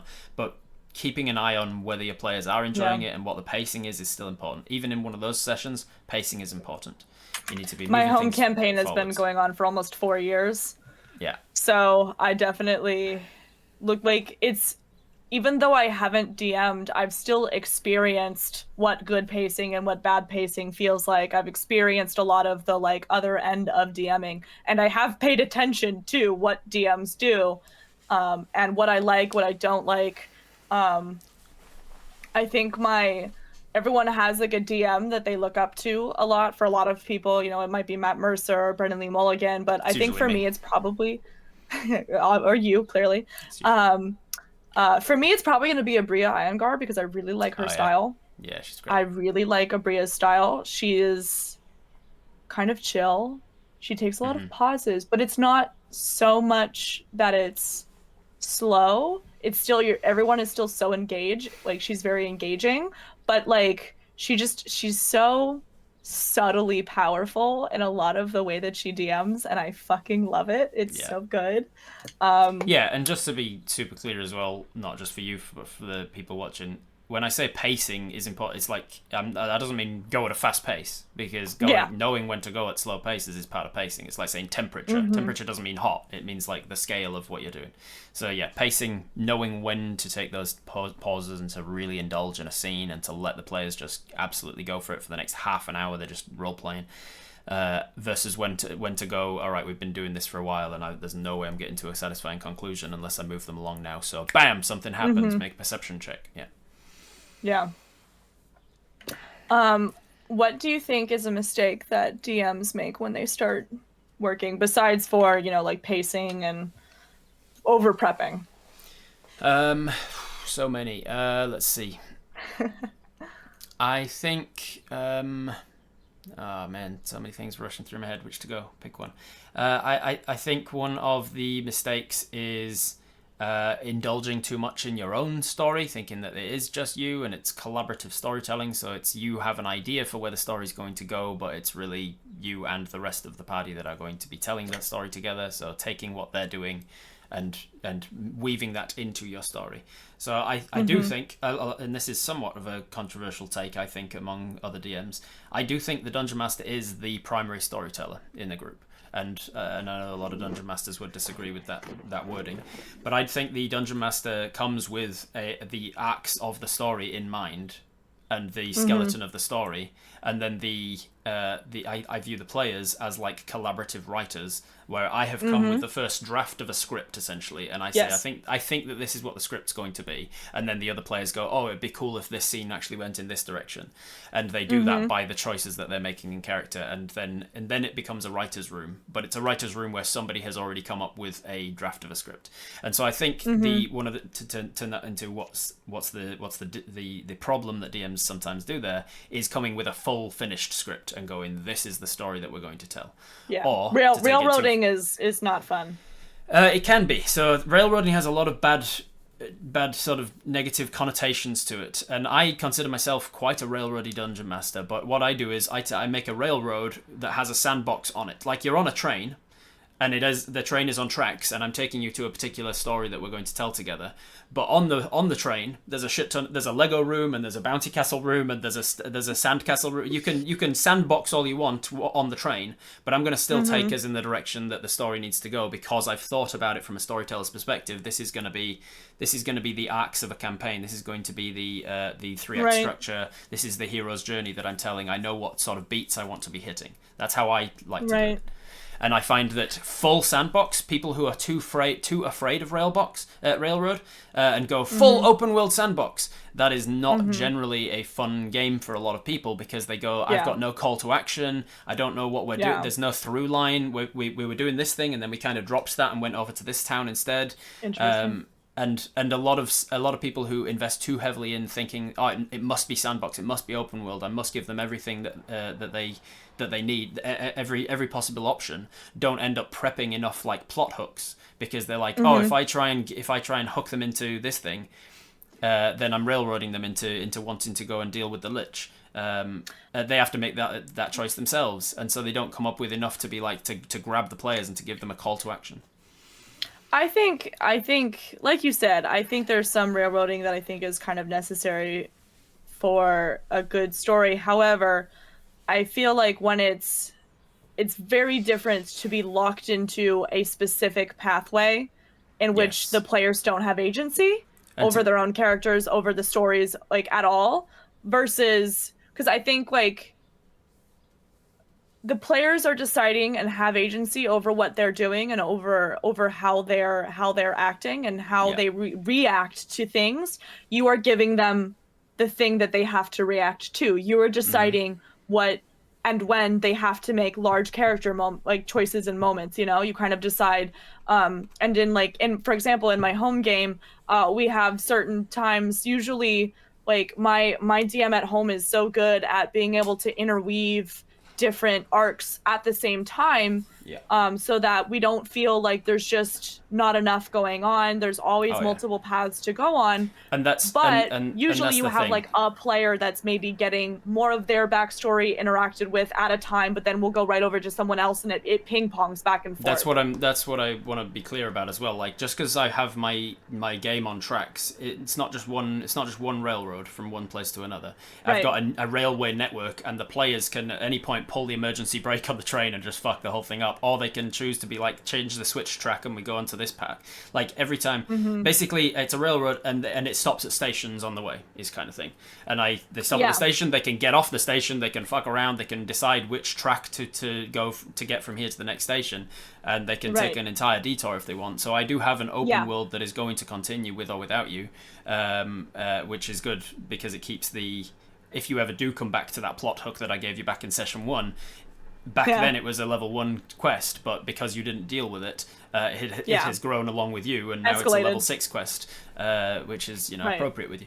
And so that's kind of how I run my worlds. It's an open world. I've got a few different plot hooks all going on at the same time. You can do what you want, but once you've shown me through your actions and your choices in character that this is the plot that we want to follow at this point, I'll go, all right, all aboard the train. Everybody get on this. We're going to the next station, and on the way you can be sandboxing as much as you want, but I'm going to lead us to the plot that you've told me you want to be acting out. So I have kind of a premise for what I want my one shot to be, which I thought I would kind of, I don't know, either run by you or kind of give you the Cliff Notes versions.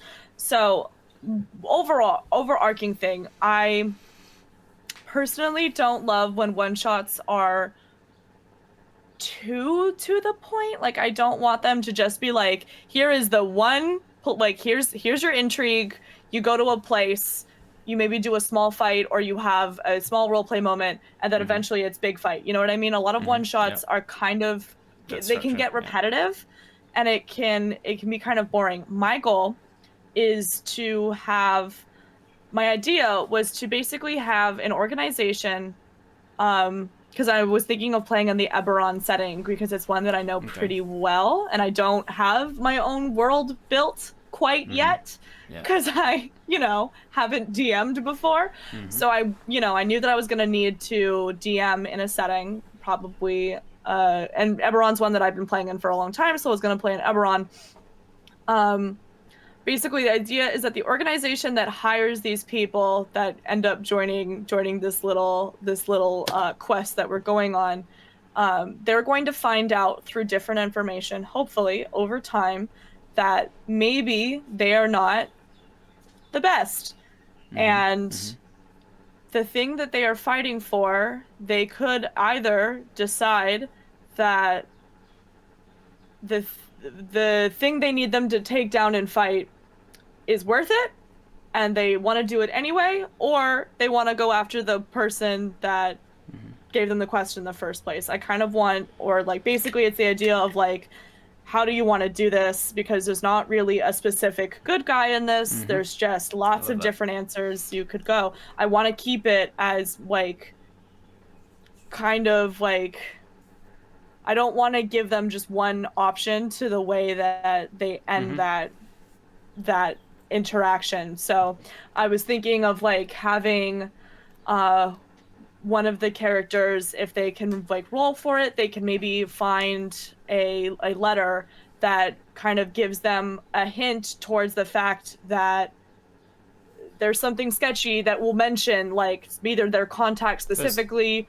or this company. And the first thing I'll say about that, just before it gets lost, I would have, if you want the letter to be important for the thing, don't have them roll for it. Don't ever lock your progress for the campaign behind a roll, because bad rolls happen and bad streaks happen. More importantly, you need them to find a particular letter because it's the first clue to a whole series of dominoes that blah blah blah. Right. Then they need to find maybe that letter. There's extra information. If they roll for exactly, so you have them roll for it. You have, regardless of what they roll, even on a nat 1, you have them find the letter, but they don't find all this other stuff that they could have found without it. Yeah. Always have extra things in the scene and be like, you're going to find this letter regardless, but you could have also found the secret room with all of the treasure behind it if you'd have rolled higher, sort of thing. Right, exactly. Never lock progress behind a roll is a big thing.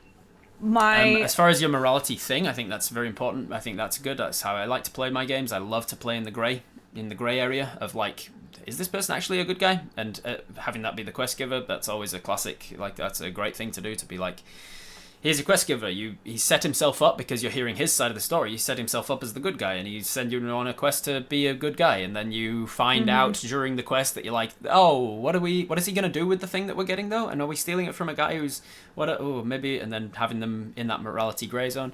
I would say though, know your audience is a huge thing with GMing. Like, know who it is you're playing with. Sometimes you are playing with the type of people who like to be black and white with their morality, and they like to just play lawful good paladins, and they like to smite evil. And those people are not going to have as much fun playing in this sort of a one shot. I know that you're playing with Matt, who would love moral grey areas. He loves that sort of shit. I'm also playing with my roommate, who I've been playing with. He's in my home campaign. I know him very well. You know him, and then the other two players, right now, I'm looking at. There's a couple people that I'm looking at that still have to confirm with me, but because it's not until the very beginning of March. So we're getting there with the. We almost have it though, but they're kind of chaotic, but I think good chaotic. So. Yeah. Session zero is incredibly important, and I know that you know that because you've been playing a long time and you're very understanding of needs. But a lot of people think session 0 is just a time to be like, I'm not okay with spiders, so don't use spiders. It's not just about a time to explain phobias. It's about for you. It's a time for you as the dungeon master to be like, this is the sort of story that I'm going to be telling. Is everybody okay with like the whole topic of. Yeah, not just like for content, but for the genre. Like, is everybody okay with this being a dark, gritty horror thing, or is everybody okay with this being like a story where you're going to be forced to confront the grey area of morality and ethics? And some people will be like, I'm not in the headspace for that right now. Even people you think you know. This is why it's really important for everybody listening. Right. Session zeros and check-in sessions, not just session 0, which it sort of implies that it happens once before the campaign. Yeah. You check in from time to time. Every few sessions you check in, make sure people are okay. Even people you have known for your whole life. We've been childhood friends since we were kids. I know he's fine with whatever. He might be normally, but in the day that you're playing, his dog might just been hit by a car, and he's just not in the headspace to be like dealing with that sort of thing right now. Or like moral grey areas. It might be a bit of an iffy thing if he's just been through a messy divorce or something. Like, people change. What they're okay with and not okay with at different times can change. So just be aware of where your party is at and make sure that they're okay with a morally dubious kind of one shot. But if they are, then absolutely go for it. It sounds like a very fun so one of the things that I'm like kind of nervous about is the thing that I have the least experience with, because how to build a story, how to tell a story, collaborative storytelling, that's something that I'm familiar with, granted, from a player Yep. perspective, but it's something that I'm very familiar with. Mm-hmm. Balancing fights and designing fights, I have no experience Yeah. with, Oh boy. Good and luck. I'm scared. Good luck. Next question. I also hate math. I hate math. I know it's math. I don't like it. I don't want it. And Matt, so the thing is, I know that like the easiest way, I've been told this by multiple people, they're like, just don't give the boss a health bar and just have them die when it feels like it's a good time. But honestly, I don't want to do that. I want to actually build a fight and start learning how to build fights. I'll tell you what I do. Actually just makes sense. The good middle ground between that. I do give my boss a health bar, but the health bar is not set as a single number. Right. Take whatever your boss is, take the stat block that is given in the monster manual or whatever, and look at the thing in the brackets after the health. It says 64 brackets 10d6 plus whatever. And then take that 10d6 plus whatever.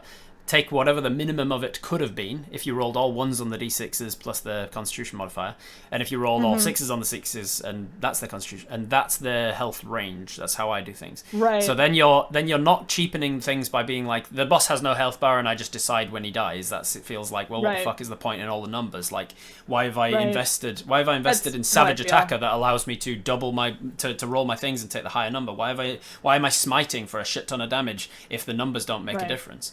So the numbers still make a difference, but how I do it is, if you absolutely breeze through the start of combat and you take them to the minimum range of that number, they're not going to die yet because it's not satisfying for the fight. But if you take them all the way to the maximum of that range, I'm then at that point they're going to die, because that's the most that I'm willing to fudge this guy's health is this amount. You're going to need to do at minimum this amount of damage to kill him. You're going to need at most this amount of damage to kill him. But when he hits the minimum range, the next time that it feels story appropriate, the next time it feels satisfying, that's when he's going to die.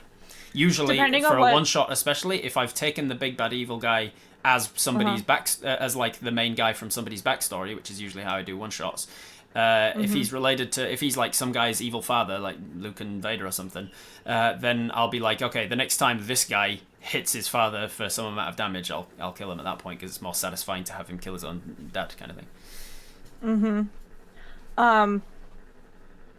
I definitely, like, one of the things that I'm trying to keep in mind is like accounting for heals and that kind of thing. Like, especially with the one shot, you're going to assume that people are doing healing, and so you want to account for heals depending on what my players end up deciding. Actually, one of the goals for my channel that Matt agreed to was that my chat/community is going to choose what he is running for my first game. Nice. So that is something that my community is going to be deciding for him. It's not going to be like backstory, but it will be, I think, like race, class, subclass, etc., so that he can do his little Matt thing and sprinkle on the little genius. I'll tell you what else I there.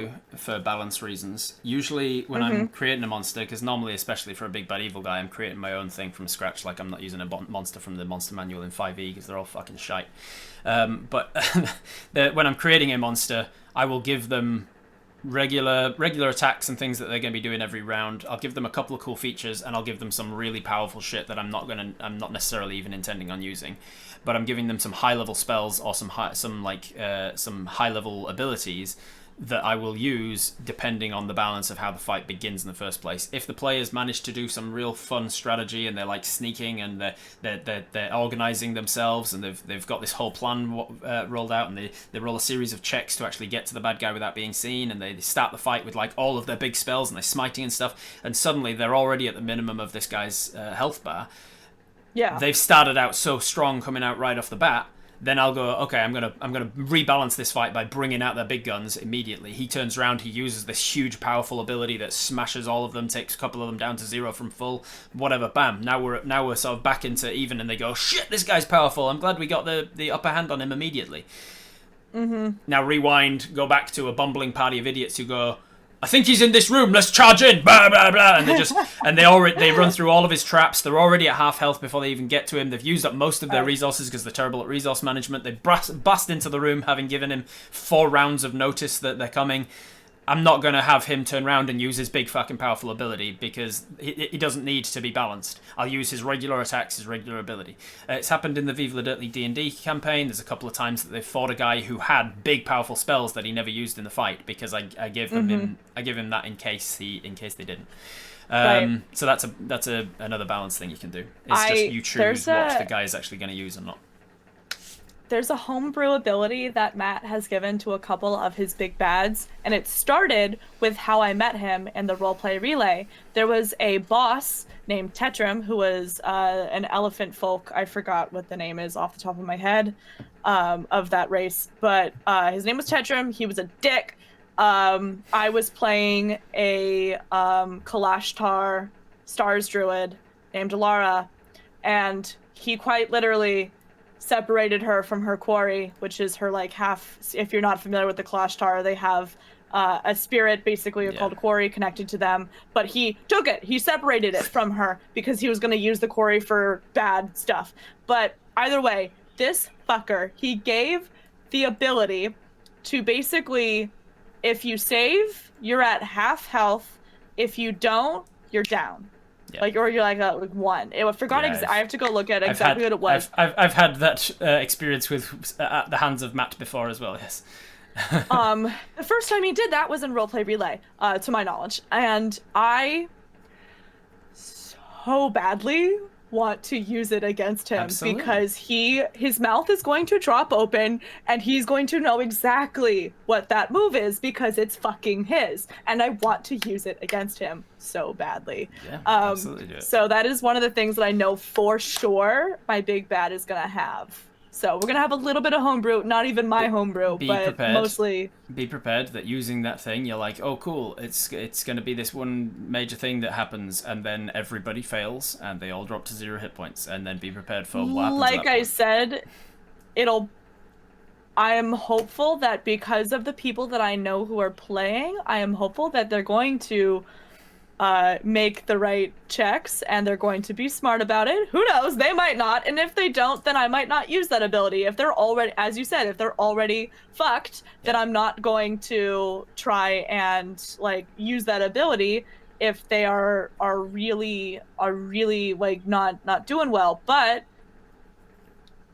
it's gonna be my goal that hopefully by then they will. On the topic of like homebrewing abilities and things, if you're playing with experienced players, be prepared that they will know monsters quite well. The monster menu. If you're just using straight up monster stat blocks and things, to get that upper hand back to you, making up stuff is very valid. Like making up abilities, making up monsters, or reflavoring monsters so that they don't realize they're fighting a banshee or they don't realize they're fighting a mermaid or whatever, by just completely taking the stat block but reflavoring it as something else, just to give yourself the power, I guess, of being like, I'm the only one who knows what this monster is capable of. Don't think you know what this AC is. Don't think you know what his attack is. Don't think you can metagame this in any way because it's a brand new monster that I just created.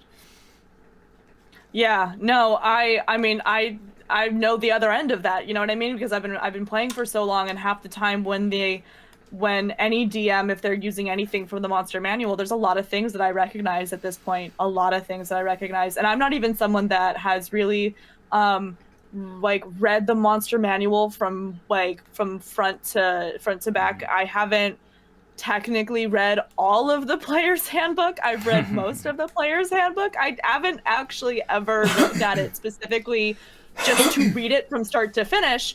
I've read it for certain settings, for certain characters, etc., because I've never had to know all of the information before, because I really like, in a lot of sense, I try, both in LARPing and in D&D, I try not to metagame, and I try to understand what my character knows. And part of the way that I did that for a long time was by just not knowing everything, by letting things come to me naturally through the game. And I had a lot of fun with that for a long time, but I am at the point where I know most of the things, and I'm going to continue to supplement that if I continue to GM, and I'm looking forward to it. A huge on the topic of balance still, huge thing for you is the action economy. If your guy is super powerful, but there's only one of them and there's four of them, they have the advantage. They like 4-on-1 will generally win. Tons of legendary actions. It'll be great. So either legendary actions, which is legendary actions and resistances, which is why they evolved, was so that you can still have like a 1-on-4 and it being interesting, or minions. And the best way to do minions is by the 4th edition rules of minions, which is basically don't have them wasting an entire several rounds killing an orc that's helping this guy out. Just have all of the minions have 1 hit point essentially. So if you hit them, they're out. But you can't like area of effect fireball and get rid of all of the minions at once, because if they make their dexterity saving throw, they take no damage.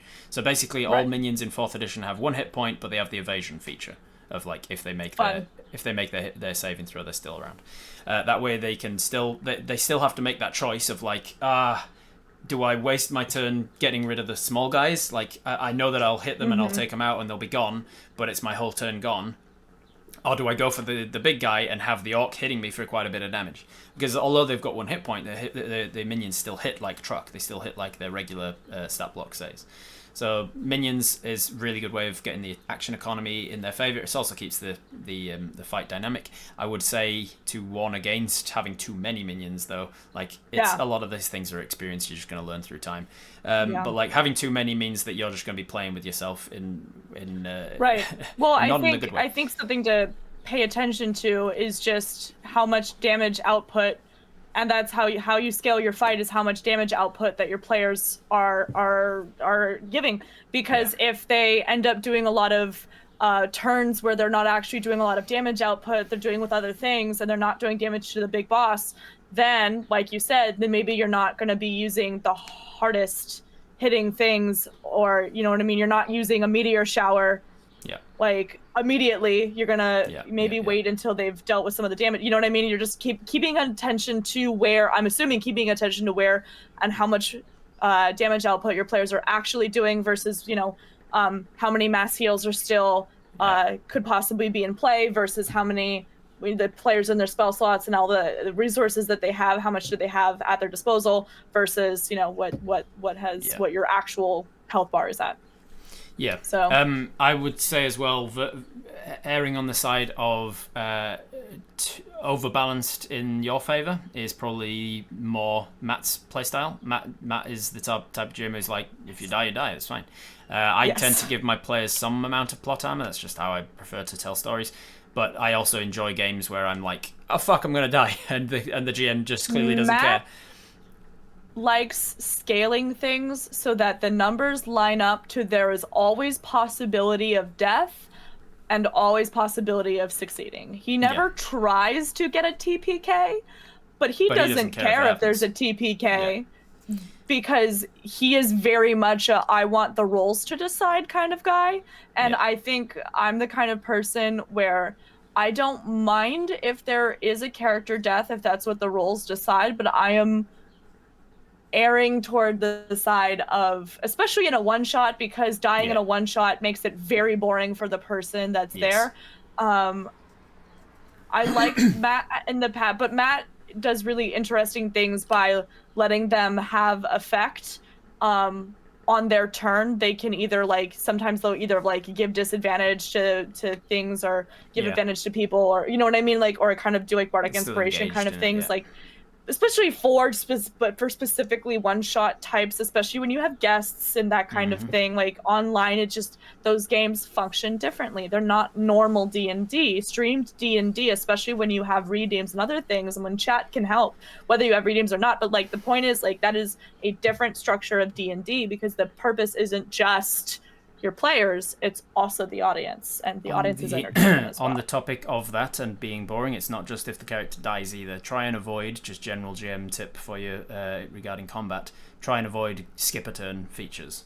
Skip a turn is kind of bad game design in general, and so having features that stun a character, having anything that stuns, paralyzes, knocks you unconscious, blah blah blah, that gets around to your turn and you're like, well, I guess that was my entire turn. Here's another 20 Yeah. minutes.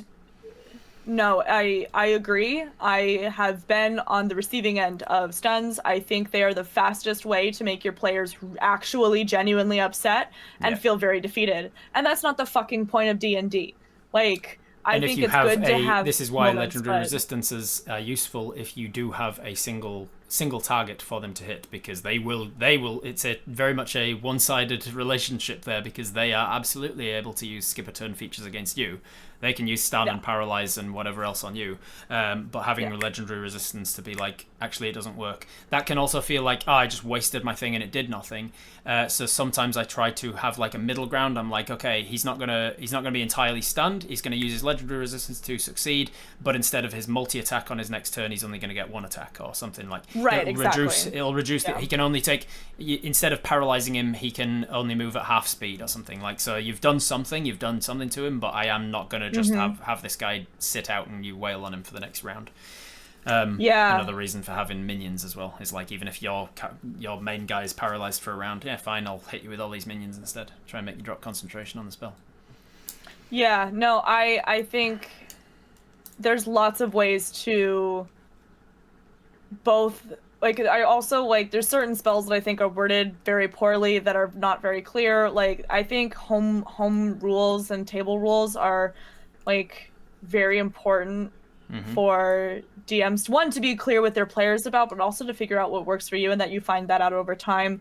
Luckily, because I have been a player for so long, there's already certain spells that if my players were to take, I would already be like, hey, this spell, because of the way that WotC has updated classes and added new ones, WotC tends to make new classes very shiny. Oh yeah. And for the new books, and make them and so there's a lot of older classes that just don't, by numbers, like damage output and really that healing output and that kind of stuff, that just don't stand up. So I think there's lots of ways to, if someone wants to play some of those classic classes, to make them still interesting, make them still engaging and fun for the player, because at the end of the day, my goal is to have fun with my players and to enjoy the story we tell together, and for it to, you know, especially if we're going to be streaming and doing that kind of thing, I want it to be entertaining for the audience too and be worth everyone's time. Balance in general, it's a difficult one. It's a lot of, unfortunately, a lot of balance just comes down to experience. I can balance a fight on the fly, because I've been doing it for so long that I know, like, that one hit, so I better be careful about. Some balance is like down to your choice, not necessarily having to rely on rolls. So like, if you have done a shit ton of damage on one guy, then come up with an in-story reason for that guy to go for somebody else on the next turn.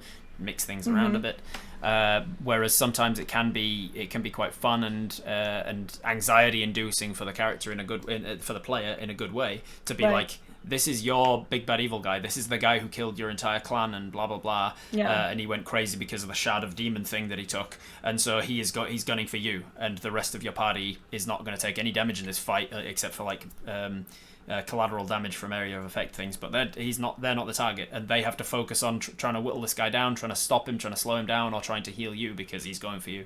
So that can sometimes be fun, as long as that's kind of set up and very clear in your description of describing things between attacks as well, describing like the way that he's looking, the things that he's saying, who he's looking at, and it's all like small details that you can put in to direct your party's focus to the thing that you're wanting them to recognize. I've definitely been on the receiving end of that, of having a fight be directed at my character or another character I was playing with, and having to realize and protect or save myself or whatever. Like I've had to deal with that. It's definitely a fun thing, especially for a one shot. I think it is nice to try, since they're new characters for everyone, because they're, you know, like, they're usually, the thought for one-shot characters sometimes can be really, really good, but it also can be a very simple premise for players. It depends on the player and what they want to do for a one-shot. I have friends that would write an entire page backstory, 2-page, 3-page backstory for a one-shot. I personally would probably write a paragraph of general things because usually we're in a one-shot, you're not going to get to write, or to deal with a ton of backstory. However, I think having some specific character backstory things for a one-shot does make it more intriguing, especially if you can tie them to a player, or a player can come in with information. Like beforehand, you can tell them like, hey, by the way, this going into this, so you can talk to other players about that kind of thing. I like when people do that, because then it gives the player initiative into the conversation and they can kind of debate about it. One of the things that was really interesting recently is I played a one-shot with on Matt's channel with my friend Twerk, Twerkules 2016. He played a character that was actually one of his home game characters for a long time, that he obviously had a long history with. And so when we were asking a bunch of lore questions, his character was actually the one that was able to answer a lot of those questions on purpose. That was by design. Like Matt created the story to be kind of involving his character's backstory on purpose, and we all of the rest of us had reasons to be there. But he had a lot of the story revolving around his character, and so we actually got to go through him, and Matt would just kind of like nod his head and confirm and be like, yes, correct, like this is the thing that I want you to know, and that kind of, like, you know what I mean? It was just that was a really fun dynamic to play with in a one shot that made it really interesting. I think that reminds me about pacing as well, actually, that for a one shot I would also have the characters start knowing each other, even if they've only just met a couple times, or like I would have maybe like this pair has been traveling together for a while, this pair has been, and they know each other. It just gets over a lot of the timing of like, the meet cute. Why would I need to travel with this guy? I'm a lone wolf. Yeah, all of that stuff. Yeah. I'll just ask some of the questions that are coming in from the chat. Don Wasabi says, what house rules do you actually like and recommend? 100,000 of them. I've got a whole document of all of the house rules that I use. I basically have house ruled D&D to the point where it's barely recognizable as actual rules written D&D anymore. You want to see the house rules that I genuinely use? They're all available on my Patreon. Some of the easiest ones to answer your questions, I'll say potions as bonus action if you want to roll them, or an action, a full action if you want to just get the maximum benefit of them. That's one of the ones I use. I also house rule that short rests are only half an hour instead of an hour. And death saves are on 11 or higher for a success. There's lots and lots and lots of tiny little ones. Yeah. How about you? And your favorite house rules? Potions as bonus actions is one that I've played in all of my games. Also, bonus action to like usually like help action things, other things like that. Also count as bonus actions. What you can get away with.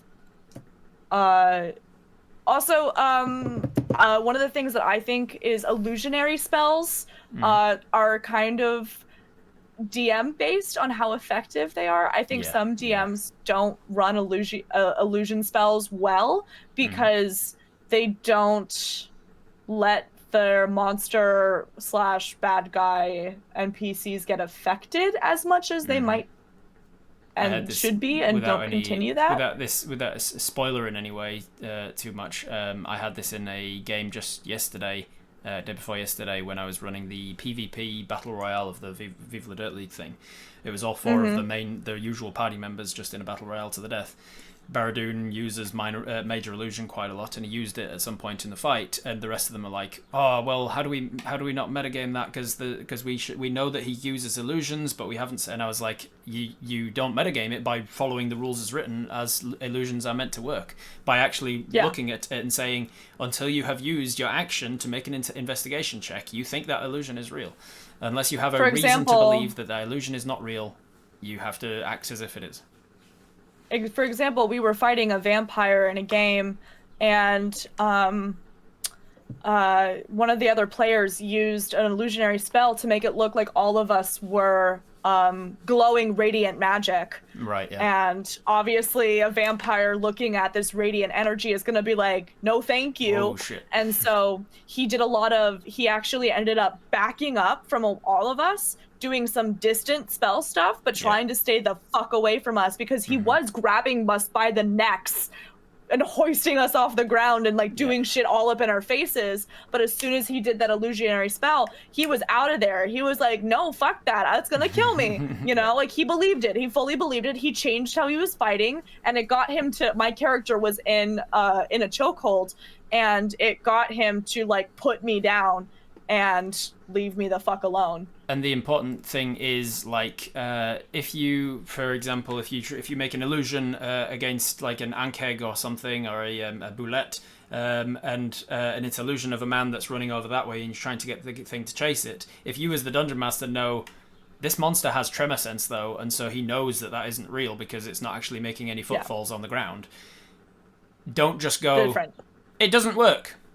Then the players are like, what the fuck, why did it not work? Try and give allusions to the fact that this thing seems to be confused. It looks and seems to be confused, and then looks down at the ground, and like give them reasons to pick up on the fact that, oh, there's a reason it didn't work. Or at the very least, just out of character, just be like, it doesn't work for a reason that you'll figure out later, but there is a reason it does not work. And then just be clear about to your players, look, I'm not just nerfing your ability, I'm not just hand waving it that it doesn't work. There's a reason. There's a very real reason that it doesn't work. The ally one asks, as a new DM, what should I prepare for session 0? A character creation and it's just jumped. A character creation and a test play. How should I have my players level up in a roleplay heavy style campaign? Hey, it's going to sound like I'm just doing nothing but plug, but I've also got a session 0 checklist on my Patreon. So I've been asked these sorts of questions again and again. Try and support me on Patreon. You get a bunch of these things for you already. Session 0 checklist, generally, like, you want to check in about phobias and lines and veils, things that they're okay and not okay with. I call them soft lines and hard lines. You want to check in with what sort of characters they're creating, and ideally have them creating characters together, because it's much more cohesive of a party if they're all actually coming up with what characters they are creating, because then you don't come up to session 1 with like 4 rogues that are all meant to be whatever. Like, Oops All Rogues could be very fun, but you should go into it knowingly. You don't want to accidentally come into all Oops All Rogues, because then the one person who's like, oh, I'm going to be really good at sneaking and picking locks, and then you're like, that's not a niche in the party because everybody else can do that. That sort of stuff at session 0. Also, a test play, as you say, is a very good idea at session 0. General ideas of the house rules that you use at your table, so that they know that... I've always leveled via like how much we've accomplished. It's always by choice, by DM choice for me. I've never been an XP player. I always liked, it's just, hey, you finished this big quest, you level. Like, that's always been the case. Milestones makes sense. It's been long enough, and you've done something story appropriate, so you level up. So that stuff you cover in session 0 to be like, this is the sort of genre of game that I'm going to be running. I'm going to be running a heavy, gritty, dark horror game. Blah blah blah. So then you don't get your characters coming up with like, I'm Fliggledy-Boo McPoopface, and you're like, that's not the style that I was going for with this game. All that stuff should be done at session 0. Basically, session 0 is your communicate everything session. Smay asks, have you had TPKs in a campaign? What happened next? I've had a TPK once in a one shot, and it was at the end of the one shot, so I was fine with it. It just happened. Other than that, I don't think I've had many TPKs. No. I've never done a TPK. I've gotten really close to them before, but I think most GMs would probably not let a TPK happen in a long form campaign. Yeah. Just because if you've put years into that campaign, you're not gonna let. Usually, like, I've seen people do things where they've had to go on journeys to either get their lives back, or they, you know what I mean? Like, when... Generally speaking, you're playing D&D in a world of magic, resurrection, and afterlife, and so a TPK isn't the end of the story. Like, somebody can resurrect you, or the bad guy can resurrect you and be like, now you work for me, or you can find yourself in the afterlife and have to go on a quest to get the god to resurrect you. There's a million things you can do with a TPK. For one-shots, like you said, sometimes it just ends in a TPK, and that can be it. And it was a self TPK in that particular instance as well, because earlier they were doing a wizard heist in a tower. They were stealing a bunch of wizard things, and he came across a necklace that had lots of orange beads on it. And he wasn't a very well versed player, so he didn't know that was a necklace of fireballs. He just tried to identify it and rolled really low. So I was like, it's something to do with evocation magic, like damaging magic. And he's like, okay. So he kept a hold of this necklace of fireballs the whole thing. He gets all the way to the end. The wizard like catches them, and he's like, give me all my stuff back and I won't press charges or I won't kill you, whatever. And the guy goes, nah, fuck you, boom, and he threw the necklace down on the ground hoping that it was some kind of like smoke bomb, and instead it was necklace of fireballs, which literally says if you pluck off one bead it casts fireball, if you pluck off two it's upcasts fireball, if you throw all 9 it's like a level 11 fireball. And he just fucking exploded the entire party, and I was like, well, that's the end of the one shot. The ally one says, I'm afraid of letting my players down due to my inexperience and so on. I think of myself as a good storyteller, but I'm very much to learn. I have very much to learn about the techniques of D&D. Any advice or words of encouragement? Go back and watch the VOD of this short res, because that's literally what we've been talking about for the last hour. Gillian is here to pick my brain about DM tips and tricks. Go back and watch the VOD. Friend of the Fiend asks, do either of you have pointers for how to help a younger, emotional player deal with a potential character bleed? I'm planning to run a game with my niece, and it's a concern that I have. That's a very This good is question. actually a thing that I love to talk about, because character bleed, I think, can definitely happen with D&D, but in LARP, it is a very important topic, because when you are actually acting out these things in person with people in costumes, it can get very intense, and character bleed happens. One of the biggest methods is that I've seen is just to make sure that you're actually like talking with players out of character afterwards, and you're having characters talk to each other. By one of the things that my DM does at home is that he talks about like let's talk about our favorite NPCs, what our characters learned, and like let's talk about what's going on there. And then like Rob said earlier, you have to do multiple check-ins with your players, see where they're at before the session, make sure that you're on the same page of what the content is going to have, and make sure that you are always aware of where your players are at kind of mentally, if that changes or if people need special treatment, because people are human beings outside of the D&D game. So for a young player, I would just make sure that you remind them that that this is for fun, and it's okay to fail, and it's okay that things get kind of intense, and if they need to take a second, then they can take a second. Like if it were to get to that point, always remembering that there's a human being behind the character, I think is first and foremost the most important thing. And it's a lot easier to be able to talk to your friends and talk to other players about like, hey, like one of the things for a LARP example is like if you have a moment where you're like genuinely fighting with another person, sometimes afterwards you might have to check in and be like, hey, just wanted to make sure that was in character and that you're okay, and make sure that we're good and that there's nothing else going on out of character that maybe influence your in-character choices. In LARPs, a lot of us, we have like out of character check-ins where if someone's being very emotional, that you can just be like, hey, or whatever your sign is in your LARP, are you okay right now? Are you acting? And then the person can be like, yes, I am acting, I am good. And lots of check-ins and things like that, that's very important if you're going to have a heavily emotional scene, especially with a young person. Excellent. I would also add to that having as much as possible to a different character, like things that help the young person remember that they are a different character when they're in a character. So encouraging a character voice doesn't have to be good accents. You can just do, I'm a really high squeaky voice. It's not a different accent, it's just a different voice. So when you're speaking in character, speaking a character voice is very important.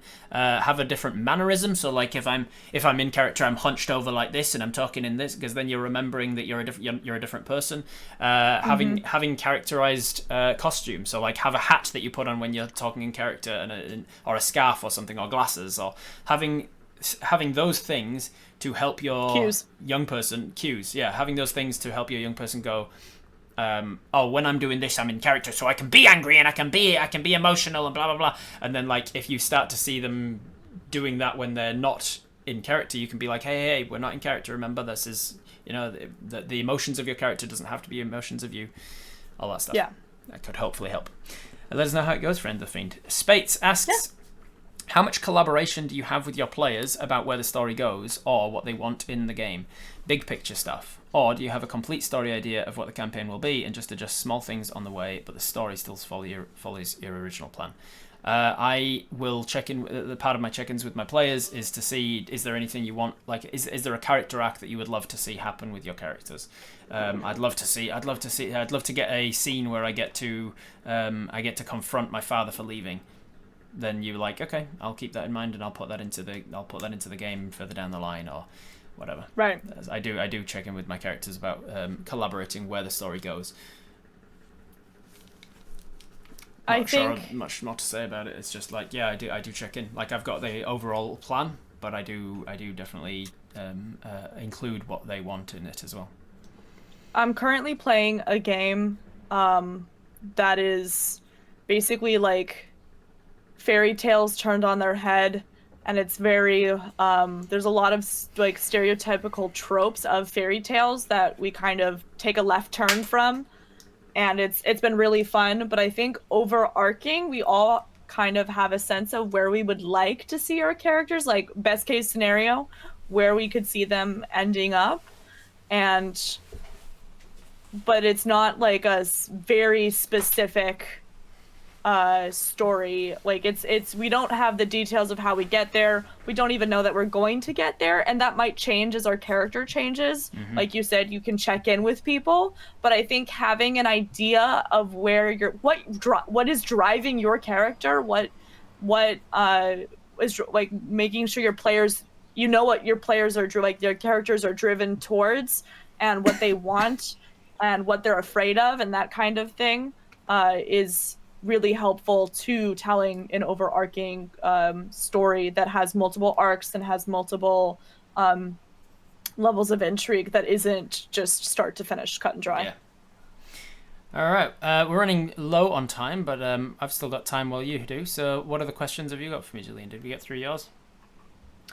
I think that was, we've talked a lot about most of the things that I wanted to talk about. I guess other than that, I'm such a firm believer in learning by doing, probably because I'm heavily ADHD and I don't like reading textbooks and things. I've never liked reading the material. I've always liked learning by doing. Okay. So I think this is one of those things. That's a lot of being a good DM. A lot of good DM tips and tricks is you learn on the job, as it were. You learn by doing it. Also, a million people have done it before you. So watch YouTube videos, read Reddit threads, read RPG horror stories, and be like, okay, I won't do that. I'm gonna be very fortunate to have multiple DMs in my home game that are gonna be very aware of what the rules are to begin with, and will be there to help me along the way. I know that Matt, should I need anything or should I be confused on anything, I will have people to help me if I feel like a deer in headlights at any point. On that topic, something to be said in the session 0, as it were, the preparatory conversation, is how you want to handle you making a mistake in the rules. Like, be clear on, if I make a mistake, don't call me out on it, or if I make a mistake on it, wait until the scene's finished and then quietly let me know that it would have been a different way. Or if I make a mistake, you fucking put your hand up and be like, actually no, the rule is a different thing. Like, you just, whatever you feel like is going to be comfortable for you, you're going to be making mistakes that other DMs in the party will know is that's not how that rule works, or that's not how this goes. Just be clear on how you want them to approach that.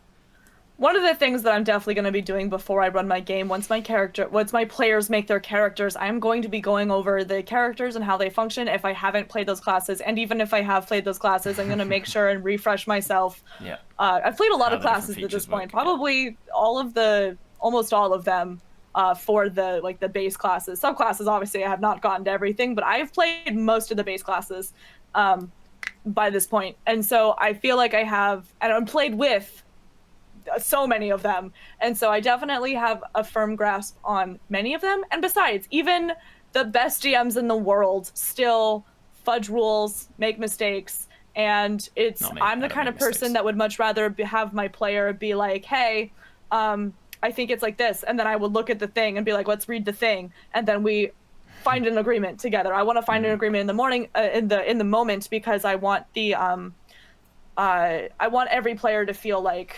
because the rules, even if you have house rules and you want everyone to be on the same page, because when you're not on the same page, that's when people start to feel like you said, like the choices don't matter, like the damage doesn't matter, and the rules don't matter. Because you want people to feel like the things that they are doing have weight, because it makes their successes greater and it makes their failures hurt more. Like it works in both ways, you know.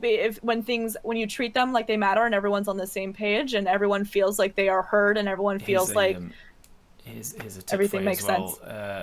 Here's something that I do when I'm preparing encounters is I will prepare, especially for a one shot. I'll prepare by looking at the character sheets, looking at what skills they've chosen, looking at what expertise they've chosen, if they're a bard or a rogue or something, looking at what tool proficiencies they've given themselves, what features anytime they've gotten a choice, like choosing which spells to take or whatever, that's them telling you, that's them telling you information about, this is the sort of character I want to play, this is the sort of thing that I'd like to use. And then in my document, I've usually got a little document that I'm starting saying things to include, and then I'll go through a character sheet and be like, okay, they need a reason to use deception because they've put expertise into deception.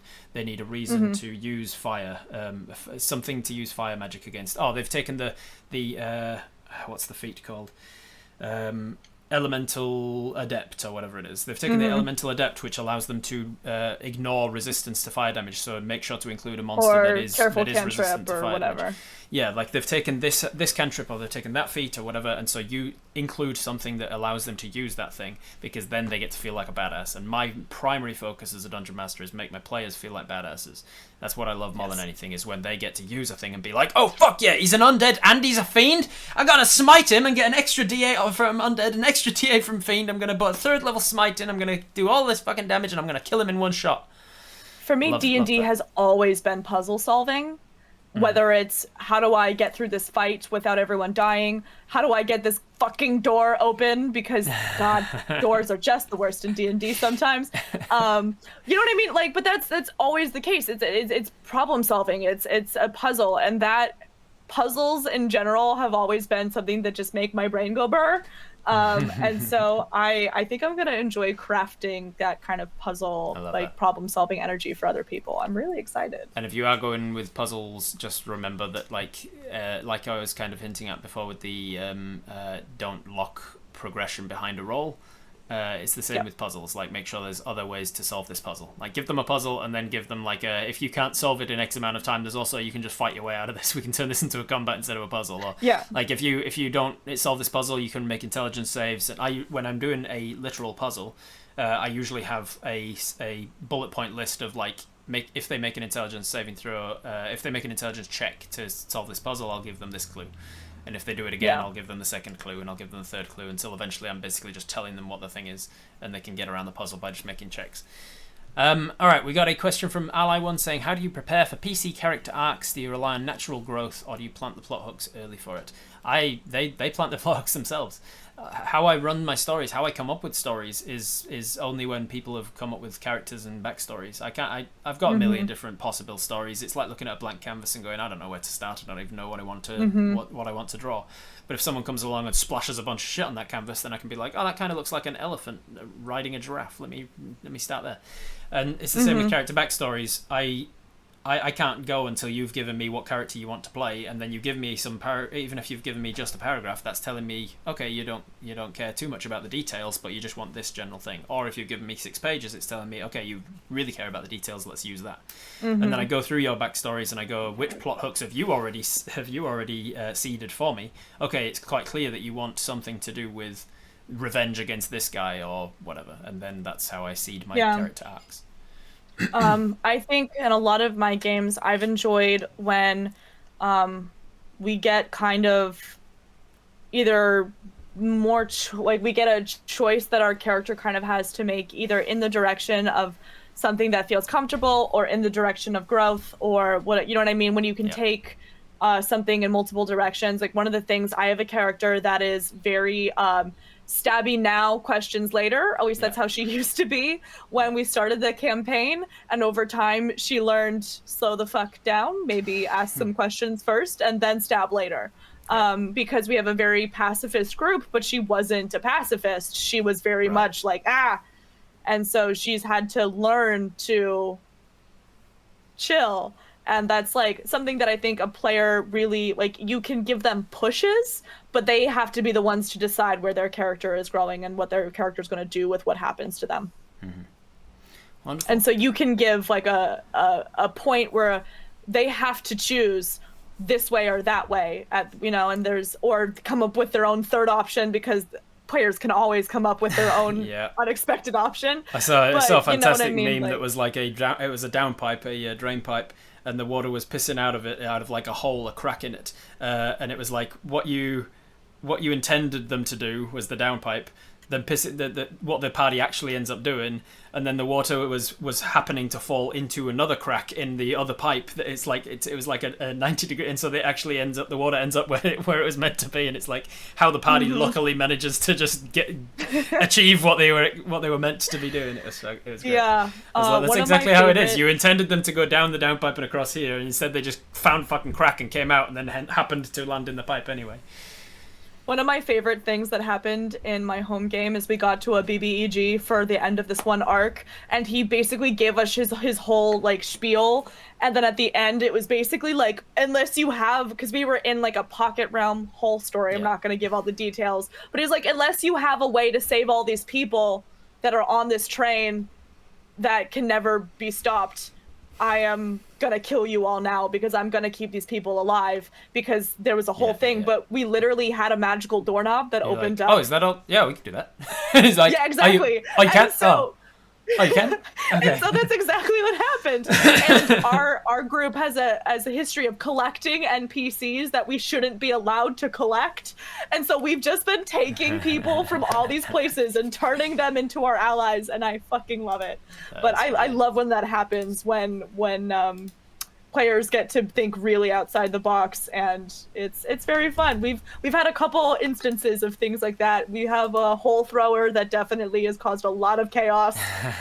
We have lots of fun things, but that's what happens when you play a game for almost 4 years. Yeah, for sure. You get to have a lot of kooky fun stories. All right, we're well over time now, so we'll leave it there. I'm sure we could continue chatting for many hours more about Dungeons and Dragons. If you've got any more questions, obviously you can flick me through privately, Jill. Sure. Let's wrap up with telling people where they can find you. Oh God, I am all over the internet. It is I'm a menace all over the place. I've just returned to streaming within the past month and a half. I should be streaming tonight. I have to go check in with my players. I'm playing some probably like Lethal Company with some of my cosplay friends tonight, and then I will be streaming intermittently throughout the rest of the month. I have a lot of events going on, but I'm also on Instagram, TikTok, Twitter, or X. Like I'm all over the internet. Jillian Fox Glove on all the places. All the places. Jillian all Fox of it. Glove, Got that unified name on all the platforms. Handy, isn't it? But speaking of which, Robert Hartley GM, every platform, always Robert Hartley GM. You can find them all linked from roberthartleygm.com.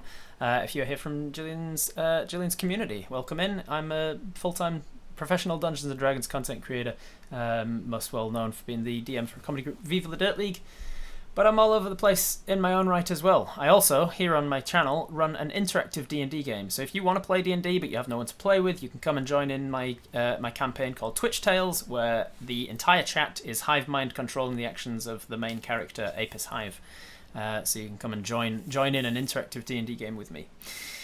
Alrighty, that is the end of my short rest. So I think Playmat has rounded the corner of our alleyway. He's found us. We're putting up these posters, and unfortunately, we have to quickly down back the last of our drinks and food, and we've got to set off running. Alrighty, thank you very much for being here, everybody. Thank you, Gillian, for being here too. And thanks for having me. See you guys in the next one. Bye. Bye. Hey, did you know I also have a Robert Hartley GM podcast now?